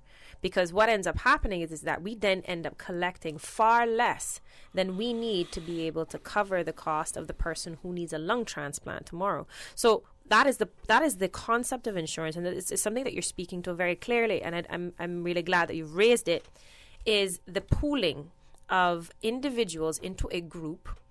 And in Cayman, what ends up happening more times than not is that you're pooled into your employer group. So you and all of the people that you worked with or you work with in your company are on the same insurance plan or on similar insurance plans, and you're all priced together, right? Is that accurate? Mm-hmm. In most cases, yeah. Yeah, in most cases, and probably in your case, and you don't have to see. But what will end up happening is that if somebody's very sick on a small group, and we have all those people there together, and that person we're paying out probably, say we're paying out 10 grand on that person every month. That at the end of that year, that person could be completely bankrupt if we are going to price them individually. But because they're in a group, their entire group is putting money towards this health insurance plan that is going to be solvent enough to be able to keep them alive for the future year. So I think the thing to keep in mind is that when you're putting that $2,000 into your insurance company, that $2,000 is not just sitting in your insurance company and turning into profit.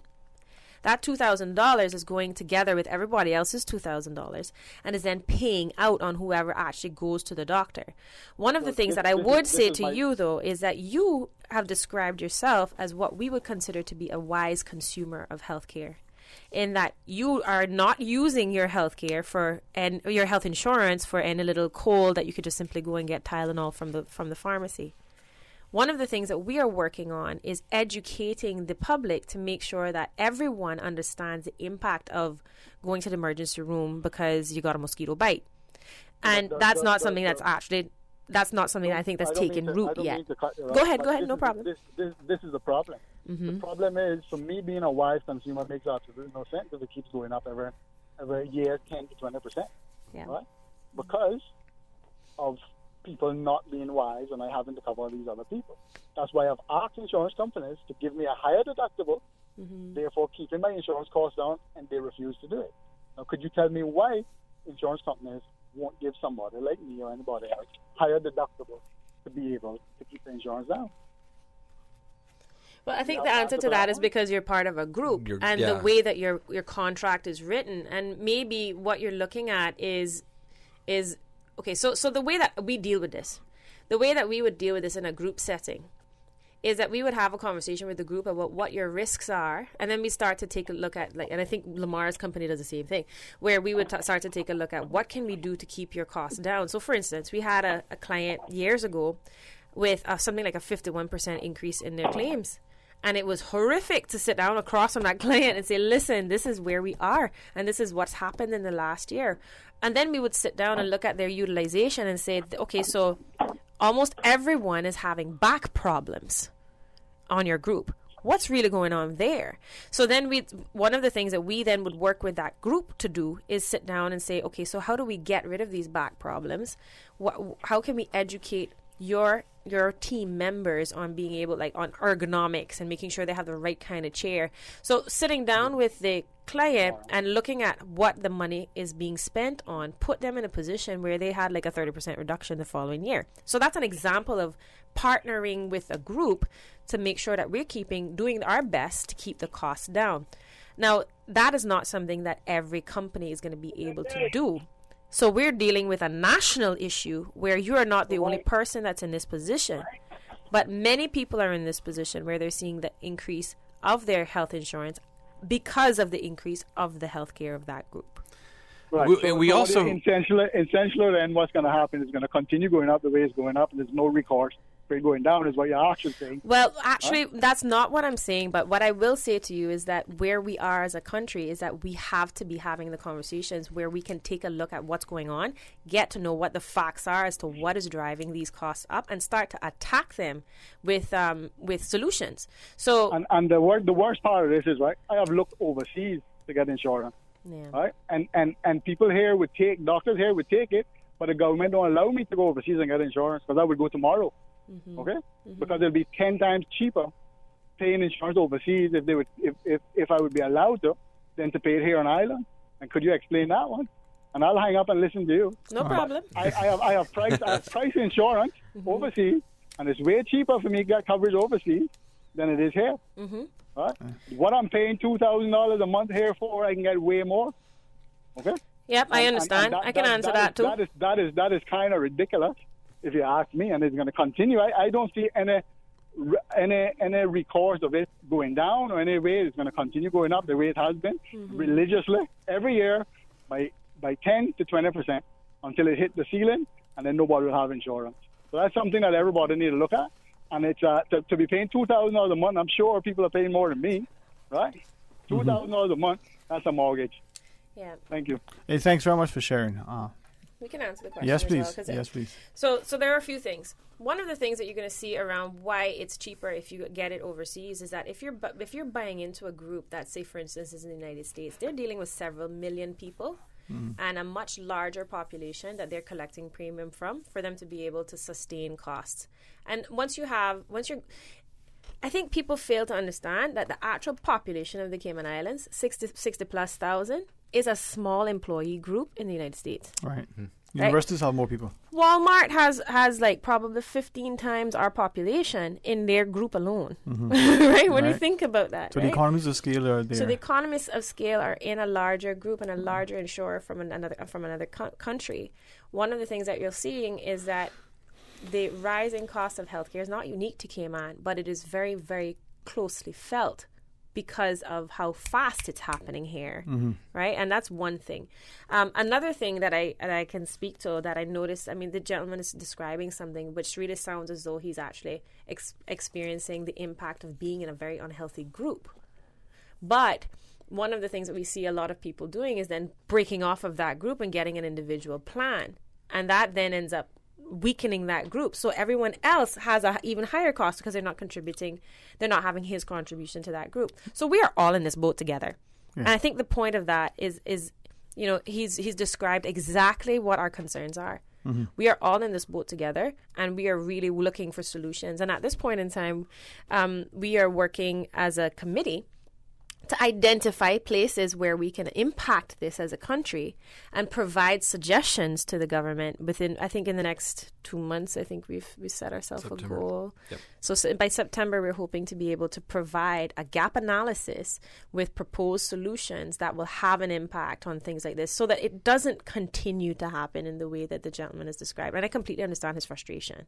Because this is for frustration we live in every day. You know, we hear it every day. I know Lamar had something to add to that too. Well, you know, and I think what he was talking about too is that I'd like to have a plan with a higher deductible or co-insurance, and we are regulated by the government mandated to offer the SHIC level immediately. So we can't change that. We can't Go. Sorry. No worries. So we by standard minimum we have to offer that as the basis of all of our plans. Any supplemental plan still has the government mandated plan built into it. So we could not do necessarily customized plans, and then to try to create a bunch of customized plans in such a small market isn't going to work as well, because then as Aniki says, it takes the risk and spreads it under a smaller portion, so it would increase the amount of people that would not be able to afford it over the long run. Okay. A couple of calls. Aniki Brown and Lamar, he's our guest. Health insurance is our topic. Good afternoon. You're on Talk Today. Hello. Good afternoon. Is it for me? Yes, Mom. Thank you. Yeah, with all due respect, I think we would have been better off if we had never had compulsory health insurance, because all it has done is cause people a lot of extra expense. I know people can go to Cuba, they can go to Honduras, and their medical is so much cheaper. They can get a whole pile of things done for little or nothing. I don't understand why it has to be so expensive here. Wow. Plus, another thing, when people have insurance and they do not get sick and do not make any claims, you could tell me after 5 years or 10 years, you can't give that person a good break, 25% off or something. I spent thousands of dollars on health insurance for my helper, and she never ever had to use it for over 17 years. And as far as I'm concerned, that money gone down the drain, more than both of us could afford. So what would we do? I mean, with what you're looking at? Reduce the premiums, reduce the monthly premiums. The people that getting sick, I mean, it's really bad. They need it, but the people that are not getting sick, it's even worse. Okay. Well, maybe some things we can talk to. Anything else you want to share? So we pay, is Peter paying for Paul? That's how it looks like to me. But it should not be compulsory, and they need to look into reducing the monthly fees, because people who are retired and living on a pension and need to employ caregivers, it's very expensive. We can hardly afford it. Yes, another aspect of the cost as well. As you get older, life does not become cheaper. Yes, well. So they need to take all those sort of things into consideration, because the groceries in the stores keep going up. The price of gasoline for your cars will never go down in Cayman. It's not even $3 and we're paying there the $6 here for it. So, we're bragging about all this money we have, and the economy is so good. Good for the rich people, but sure as hell ain't good for the middle class or the poor ones. Because let me tell you, when we didn't have this influx of people that we have here now, life was good for Caymanians and the visitors and residents that we had here at the time. They all enjoyed Cayman. Another thing, the beach, that was a God-given privilege, because Cayman didn't have anything else hardly to offer their people besides that good fresh salt water, good white sand beach where every one of us could go there and enjoy it any hour of the day or night, have parties, picnics, whatever. Now, we don't even have how 2 people see that we can go in anymore, because they have allowed the rich foreign investors to come here and buy up everything and take over everything. So what good has the rich people done for us? Caused the cost of living to go up 100 times higher. We're paying more for gasoline, we're paying more for light bill, we're paying more for water, we're paying more for food and everything else. So we are worse off. I don't care who wants to say so, but we are worse off. Thank you. All right. Thanks very much. And Saniki? So, first of all, I want to thank the caller for being very clear about her concerns, and I think she's actually communicated something that we hear a lot of on island. And of course, I can't speak necessarily to the beach, except Mama, I hear you. But I think and I'm going to focus on answering really about the health insurance cost and the impact that growth has had on healthcare in general. So I think she's actually identified a couple of very, very clear points. One is that her opinion is that the compulsory health insurance has actually created an increase in costs, which is not necessarily untrue, but definitely a much more complex issue than that. And just to break that down, and the truth of this is that we currently have health care on island that we did not have before compulsory health insurance. Compulsory health insurance put Cayman in a position where we attracted doctors from all over the world to come to Cayman, knowing that they would be able to make a living, knowing that they would be able to rely on the payments to them based on the fact that health insurance companies were required to pay claims for everybody in Cayman. That's like the simplified version of this. However, what she speaks to is not incorrect, in that we have attracted far more doctors per capita than any other island in the Western Hemisphere. And what we're finding is that no doctor is going hungry. Right? So these are not necessarily bad things, but these are things that have impacts. And what we're finding is that the cost of healthcare has gone up, and that there is a doctor registering in the Cayman Islands once a week to come to Cayman. So growth has had an impact. No question about it. One of the things I wanted to address, though, around the discounting of premium, after having many years of good experience. There are a couple of things around that. One is that an individual has far less flexibility in their coverage than a group. So if you're speaking to individual coverage, I can tell you that it is very, very rare that you will see individual premium go down significantly. However, what we have found is that groups that have had excellent experience for even less than 5 years do have an opportunity to get a reduction in their premium. I've delivered several of them. I delivered 1 or 2 of them this year. So going into a group, and that's one of the highlights of my job. I don't know about you, being able to say, oh, your health insurance premium is going down. It does happen. It is not a widespread and easy thing to predict when it's going to happen, but it does happen within the industry. And that happens even though the trend, the cost and the trend is still going up. Yeah. When a group has a good experience, that can reverse that a little bit. All right. I have actually seen, sorry if I could, 2 seconds. I have actually seen an individual have a 50% reduction in their healthcare cost, their health insurance costs in the past. So even though it is rare, it is possible. And after news, I'm going to deal with her third point. Would you please? All right. And to those listening, I certainly invite you to call as well. Stay tuned. Satisfaction is guaranteed 24 hours a day, whether it's music or information. From Grand Cayman to Cayman Brac to Little Cayman, we've got you covered. You ever hear a thing like that? Radio Cayman in the Cayman Islands. Radio Cayman. Headline. Radio Cayman's newsroom. Headline. These are the biggest stories right now.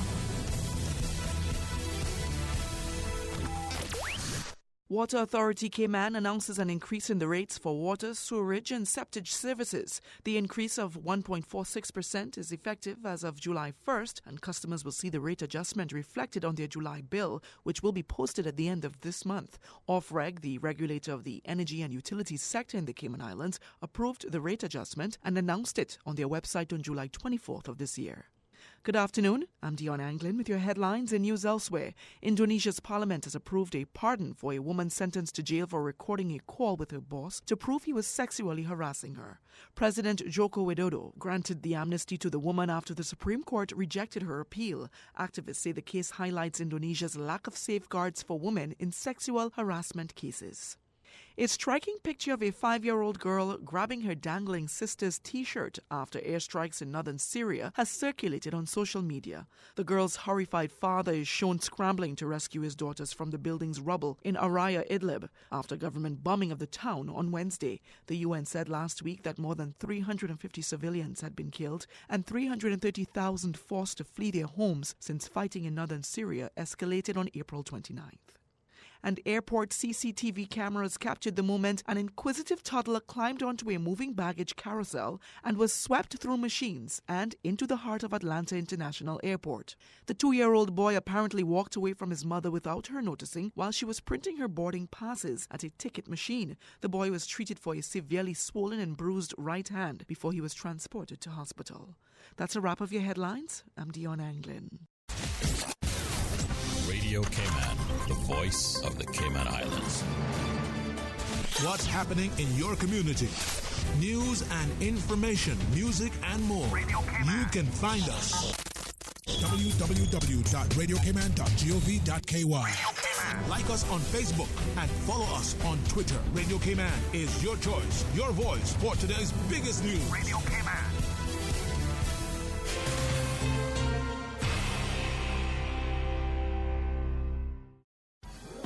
I've got some beautiful clothes. I know just where they go. Puritan Cleaners. Meet the world with Puritan professional launderers and dry cleaners. Call 949-7104 for opening hours at Puritan's Countryside Savannah, Elgin Avenue besides Off the Peg, and 337 Eastern Avenue. Drive through, rain or shine. Ask about Puritan's ongoing discounts plus free pickup and delivery. Call 949-7104. Puritan's 949-7104.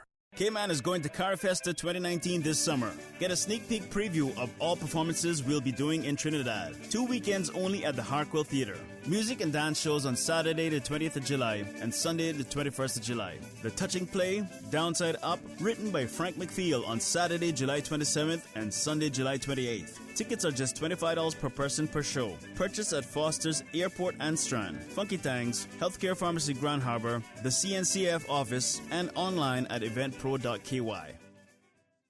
Kind of like one surgery fits all. You're saying, that's not necessary. That's not going to be the case with me. And that's good to hear. For the Health of It is proudly brought to you by Eating Clean. Wake back up to quality foods with eatingclean.com. That's clean with a K. EATINGKLEAN.com. Headlines. With the latest headlines. All the news when you want it. Tune in to Radio K-Man for hourly headlines of the day's top stories. One of K-Man's bright and shining young stars. Local, regional, international. Turning to international news. Updates on the hour between 7 a.m. and 6 p.m. on weekdays. Radio K-Man News. Headlines. Your voice, your choice for today's biggest news.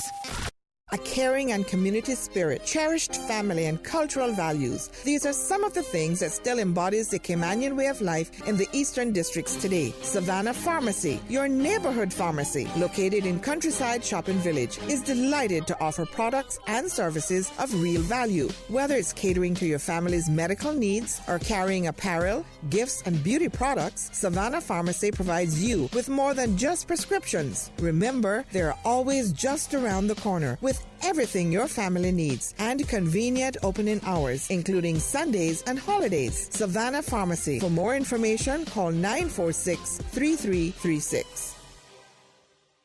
Talk today. But I do have some questions. Talk today. Cayman Islands' foremost listeners participation program. Talk today. Because there are more questions than answers. What the public is saying. Waging to take your calls right now. Sterling Dwayne Ebanks.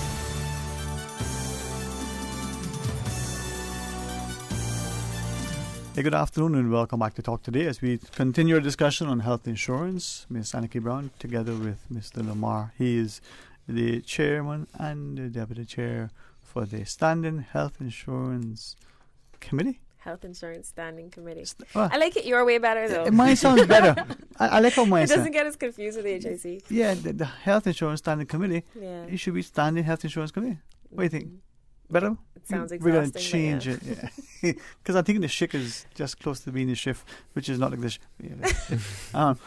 Mr. Fox, do we have a call on line? We have some questions on the table, but let's go to our phones. Welcome, good afternoon. You're on Talk Today. Hello, good afternoon. All right, my apologies. Wasn't, and we recognize that. But join us back. Hopefully we'll not only be able to engage you, but answer your questions. The caller prior had some questions. I know, Mr. Hayes, you also have some further sort of opportunity to share with us with the numbers, but Ms. Aniki? So, and I think both of us are looking to address the question that she raised last, which was really where does this end, right? It's continuing to increase, and she also spoke to the rising cost of electricity, the rising cost of gas, the rising cost of food in the grocery stores. That is a fact. These are facts that we are dealing with as a population. And it's one that is not lost on the health insurer. And while we are not in a position to abstain from being a contributor to the rising cost, I think it's very important to understand that the rising cost of electricity affects us. The rising cost of gas affects us. The rising cost of food in the grocery store also affects us. All of these things are affecting us. So yes, we understand that this is all a part of the rising cost of living in Cayman. It was in the papers, I think, last week. Or was it this week? That Cayman is the most expensive place to live in the world. Now, I had questions about that, but when you put us on par with places like Hong Kong and New York, that sent shivers up my spine, because I know that our people are not making the kind of money that it takes to be able to sustain that life. We know this. We all know this. All of us who live here know this. Cayman is a very expensive place to live. And that is contributing to the rising cost of health care. The medical professional has to pay the same costs. They have to keep their offices open. They have to import material. They have to. So we acknowledge that there are things that are driving this that are beyond the control of the provider. And this is why I keep saying I'm not here to beat up on doctors. I love the ones in my family to death. Don't get me wrong. This is not about that, right? But it really is about looking at what is driving the cost of living up is one piece of what is driving the cost of healthcare up. So I acknowledge the caller's acknowledgement of these facts, but this is not something that's lost on us. We're very much aware of that.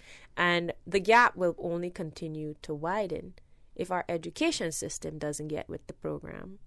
And we keep putting out young people out of a system, gifted, talented young people out into the world who are not able to sustain themselves in a competitive environment. So that then will lead to more dependency on cynical or dependency on indigent cover, lead to young people being unemployed. This is not a great future. The way that we are looking at things right now, based on where we are right now, there are a lot of things on the horizon that we see that are coming closer, faster and faster, that are broken. The rising cost of healthcare is one of them. And the rising cost of health insurance is also part of that. And we are very much cognizant to that and looking to what we can do to put the brakes on. So that's really why we're here, to have the conversation about the facts, where we are today, and how do we stop breaking things, number one, and fix what's broken, number two. Good. Let's pick up a couple of the other calls. Welcome, good afternoon. You're on Talk Today. Hello, good evening. Good evening, sir. Thank you very much for your program this evening. I'd like to thank the guests that are there. All right. Thank you. Two things. One, it seems unendingly challenging that the burden of explanation to our very complex community groups of market segments, that the burden of information and discussion and dissemination of regulations and understanding of products and regulations is left significantly to the private sector to disseminate. And I speak from a position of having experienced that, having sat in some of the shoes of not necessarily those very high lofty shoes, but somewhat of your guests. Having had to fight for part of budget to do dissemination of information to the public as a private entity, and it became challenging at times because we were not finding that we could get as much as we could from our regulators and our government in terms of successive governments, in terms of their commitment of standing beside you on the podium, to letting people know what the law is, how it is developed, where it's going, what we can do to fix it.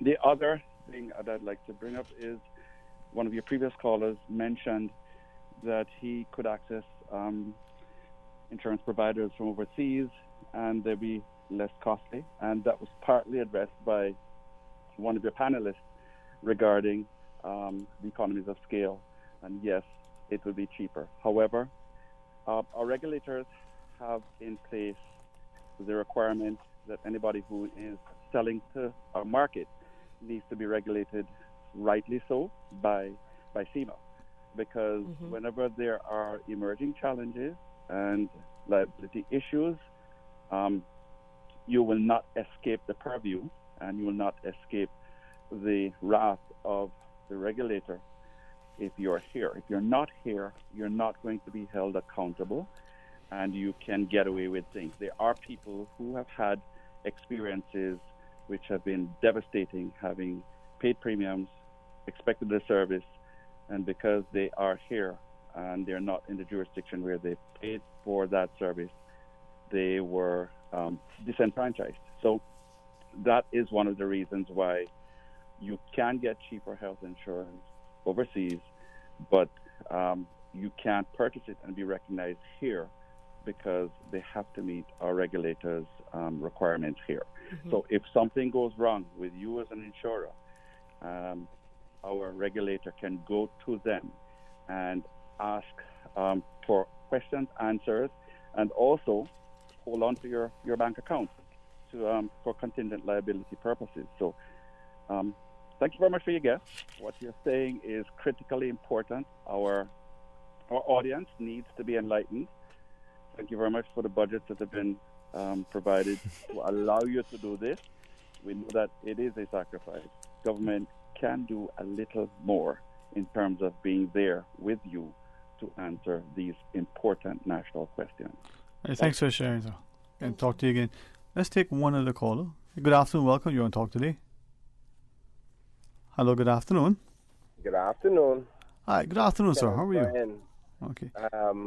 I've been listening keenly to your show so far, and I don't know who your panelists are, but I can tell they're younger in age just by the tone of their voice. And I want to say that I am super, super impressed, and all I can say is preach, preach, preach, preach. I am one of those legislators that share much of your concerns and your realizations as to the realities of cost of living and the influences and the concerns that we should have. And it takes young people like yourself to do the things that you're doing, particularly on radio shows, to highlight, not necessarily to accuse governments. That's kind of my job in the opposition, to accuse the government of that, but to highlight the realities. It's not about picking on the government, but just saying, listen, this is a reality. We need to fix it. And the more discussion we have, the more people understand, the more voters understand, and that's the one thing that kicks politicians in the butt to get their behind up and fix it. Because 1 or 2 or 3, 4 or 5 members can't do it. You need a majority of the parliament in order to make the necessary changes. So try to essentially address the cost of living concern. Now it's a complicated one, but the notion that it is hard and you can't do anything about it is just not good enough. The people expect better than that from us, particularly us as legislators. So thank you so much for continuing to inform our audiences in our community. It's really, really important. And as for you, the host, Mr. Sterling, keep up the good job, and you guys enjoy the rest of your show. Thank you. Emily, Brian. I appreciate him sharing. We're keep on together. With Omar, I think it's important that we look at it. Now we got a final break. Do we have to take that number, so folks? We still want to get to all of this stuff, right? All right, it's a quick chat and then we take a break. He's the man. Well, I think that I'd like to touch base on 2 things from the previous callers.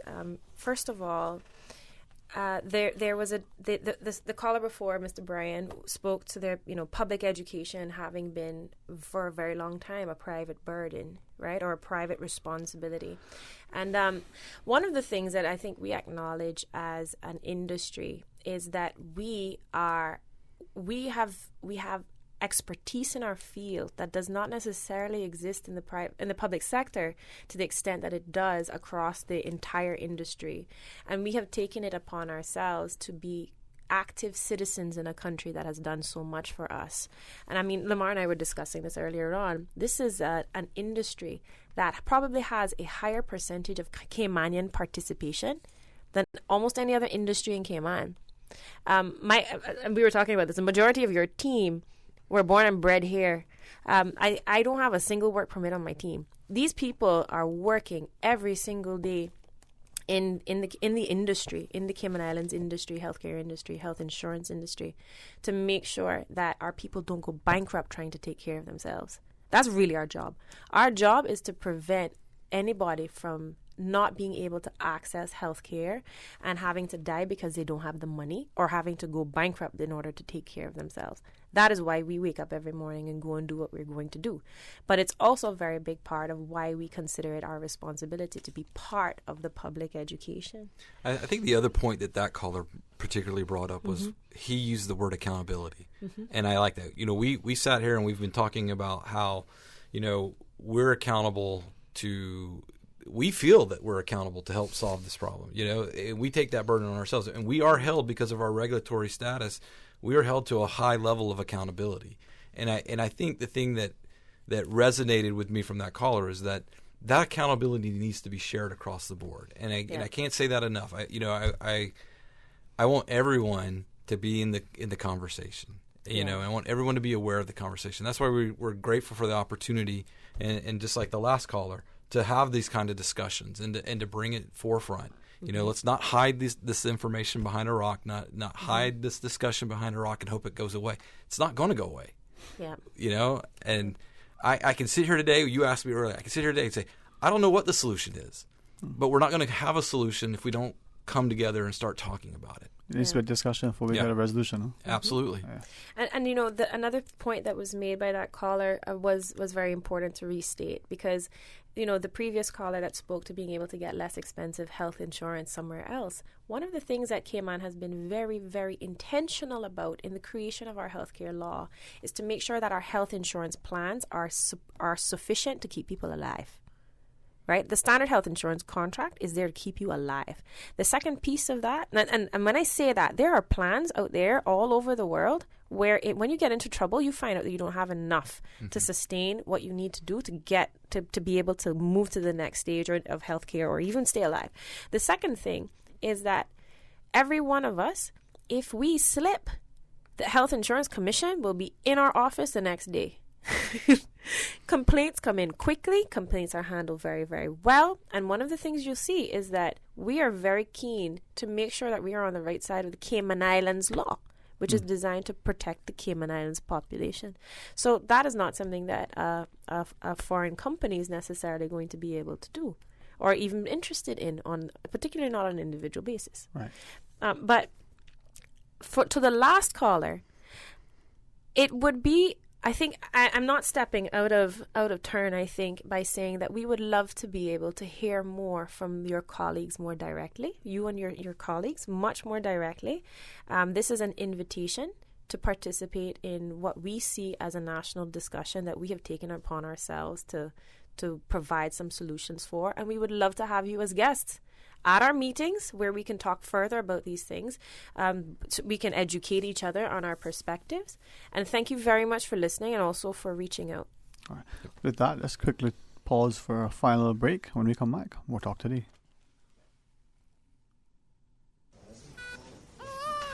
Congratulations, it's a boy.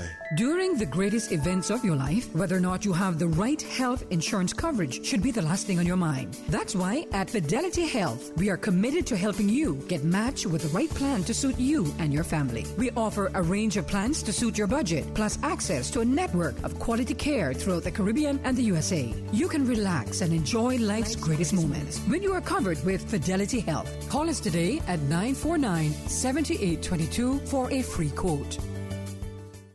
Summer means sunscreen, a lot of it. But this year, you can make the reef-friendly choice in sunscreen.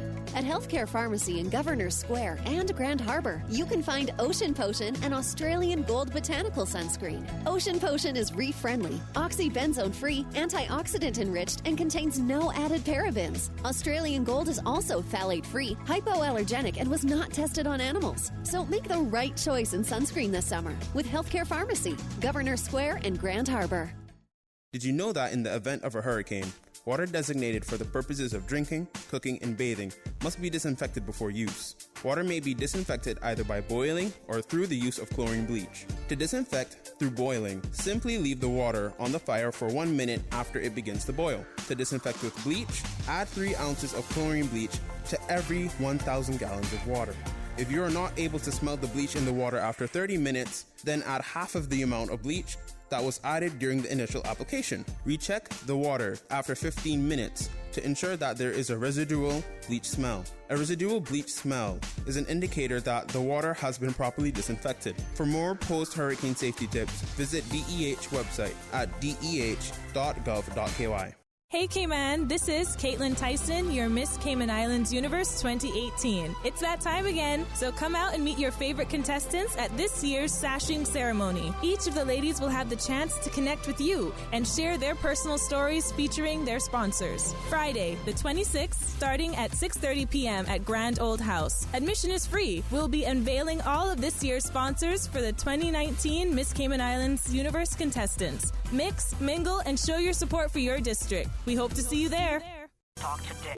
But I do have some questions. Talk today. Cayman Islands' foremost listeners' participation program. Talk today. Because there are more questions than answers. What the public is saying. Waiting to take your calls right now. Sterling Dwayne Ebanks.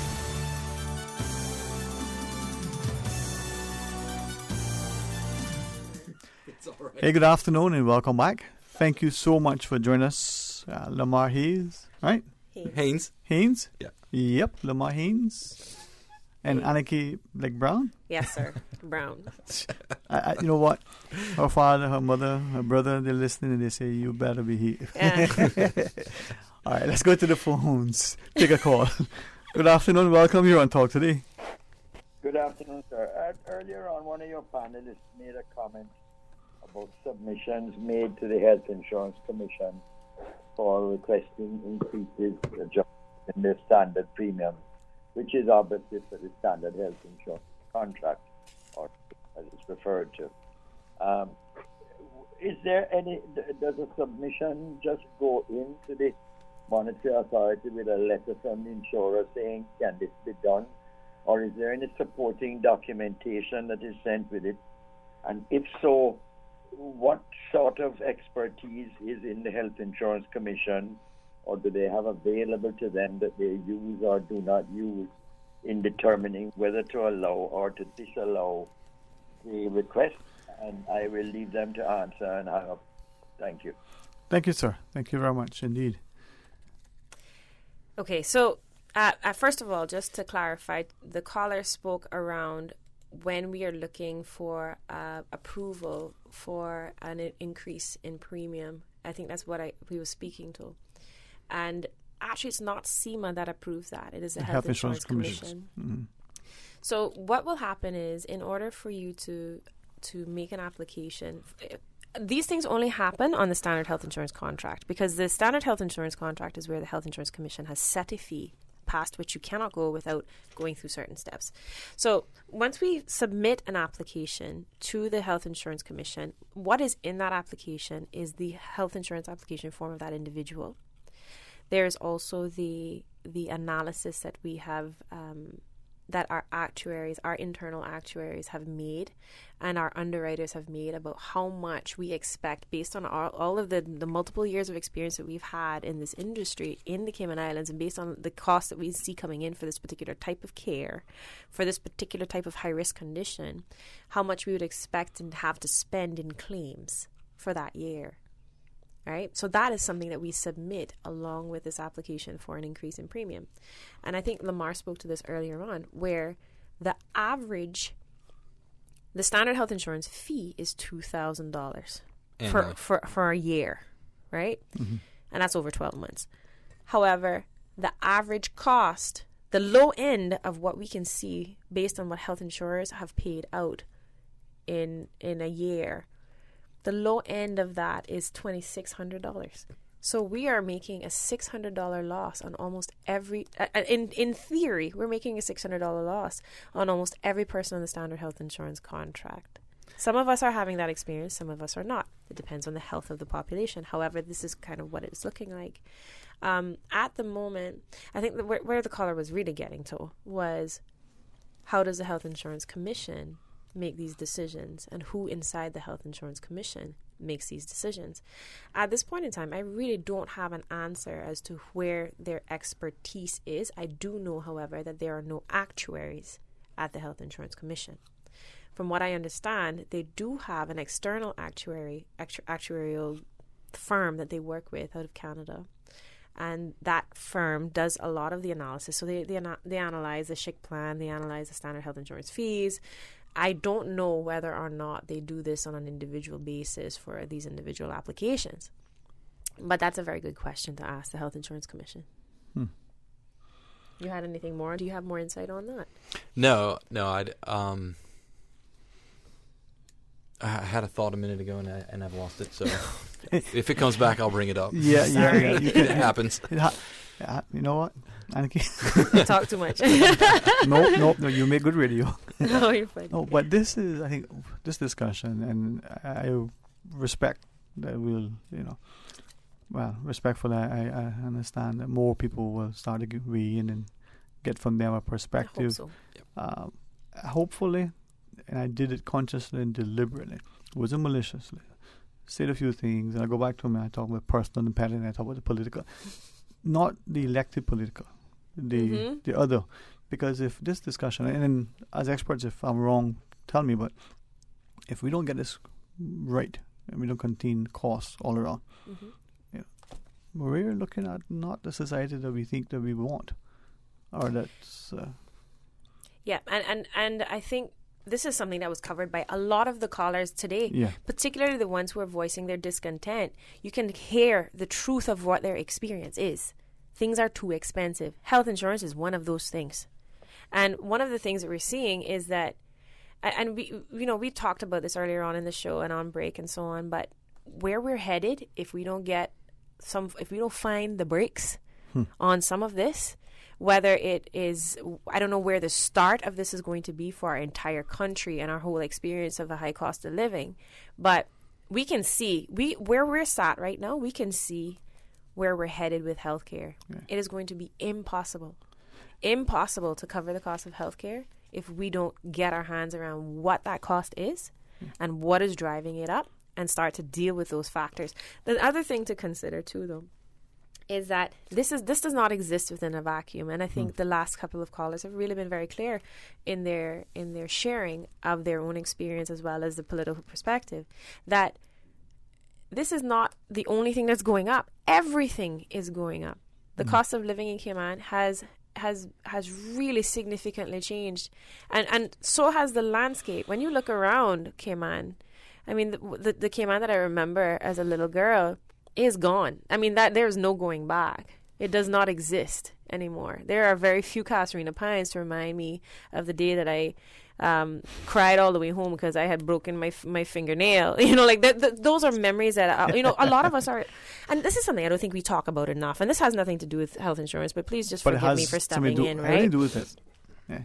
I think Caymanians are in an interesting place where we are experiencing a monumental amount of change in a very short period of time, and almost every single one of us is experiencing a significant amount of grief. We don't talk about grief much, but there's a lot of grief for the things that we have lost, the things that are not going to ever be able to be replaced. One of the and it's hard to separate that from a conversation about the rising cost of healthcare. And you had one caller talking about not having access to the beach, and then this is the real experience that everyone in Cayman who was born here, who grew up here, who knew what Cayman was like in the 80s and even in the early 90s, they don't recognize the country that they grew up in. Some of them do not have a family home to go home to because either they've lost it or it's now a parking lot. There are a lot of things that we are grieving. But I think that until we are able to unpack and separate these things into boxes and take a box at a time, we're probably not going to be able to move forward. Right. And as you say that too, I think, to be honest, that's the same similar problems the world over. Very true. And we, for some reason, want to believe that it's them. Now, we have one final call to take. Let's take that.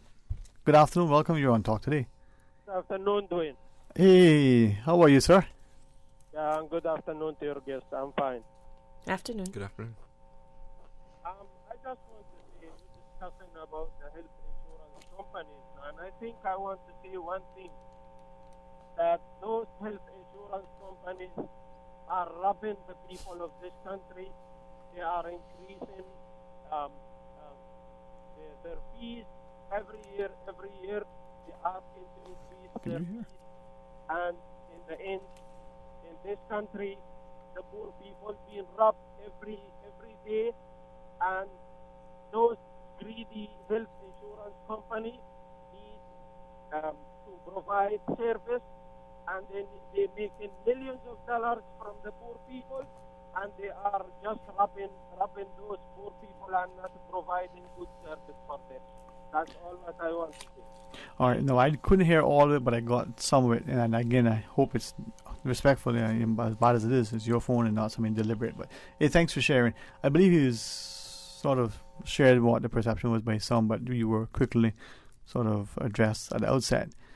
But I'm thinking if you're poor, you don't have the money to spend, anyway, let's go on.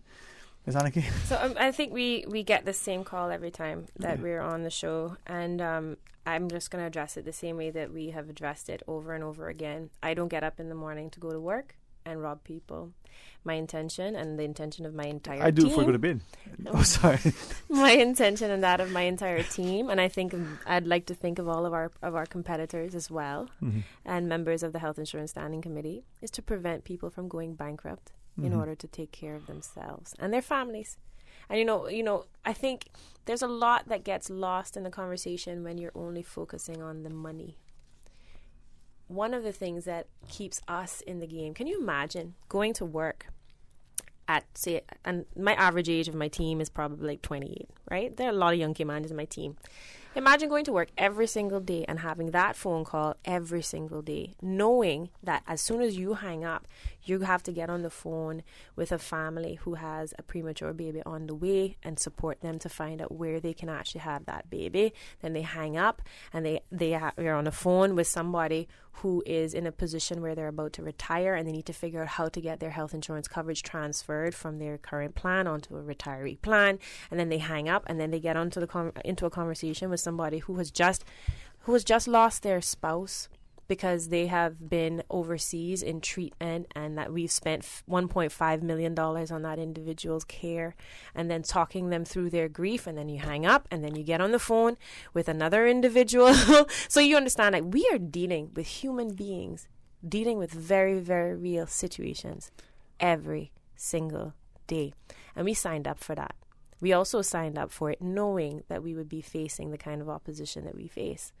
And at the end of the day, we are not in a position to tell people what to believe, but it is very important to us, very important to everybody that works on my team, and on yours, I think we can say. Absolutely.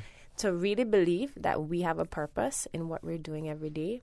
And, you know, the beautiful part about it is when I go into Foster's and I cross somebody and they don't necessarily know who I am, but I know who they are, and I know that they're alive today because I was up at 2:00 in the morning, making sure that they had a bed to go to, making sure that then when they got on that air ambulance, there was an ambulance waiting on the other side to take them to that hospital where they're going to have that surgery, an emergency, and they're back and they're on their feet and they're able to buy groceries for their family because they paid for their health insurance and because of the kind of things that we do every day. Yeah, I think, you know, and to that caller's point, you know, it's, you know, money is personal, and money, no matter where it comes from or where it goes out from, it's a very personal thing. And I think that's part of the reason why we're here today is to, you know, I know the perceptions out there, and we want to, you know, bring to light the, you know, where the money is going and what is the true, and that's why, you know, understanding what the true cost of healthcare and where that money is going is important. It's important at an individual granular level. It's important at an overall country level. And the more people that we have that talk about it, the more people that ask the questions, and look at it from all sides. Don't just look at it from my side. I'm not asking you to, you know, but I'm going to share my story with you, and I want you to share your story with me, and let's see if we can't talk about it and come together. All right. Yeah. Well, thanks very much, and I'm hopeful that we'll continue to have this dialogue with your committee and you, with the wider populace, and with all of us, because it's going to be something that's going to impact us directly, all of us, and immediately, and every single one of us. All right. Ms. Annika Brown, thank you very, very much. So, listeners, thanks for joining us. Come back tomorrow. Join Mr. Art for the record. And then for Talk Today, right after the midday news and midday meditation. A couple of interesting things to share with you. And I have a gentleman sit next to me doing the show tomorrow, so I'm excited about getting his perspective. Stay tuned for the program, you know. It's not Susan, but Fox, he can do, maybe, I don't know. He's here, sure. He plays good music too. Check him out. Stay tuned for all Radio Cayman has. Until tomorrow, be blessed. Talk Today is brought to you by Fidelity Bank. For all your banking needs, visit fidelitygroup.com. Fidelity, we're good for you.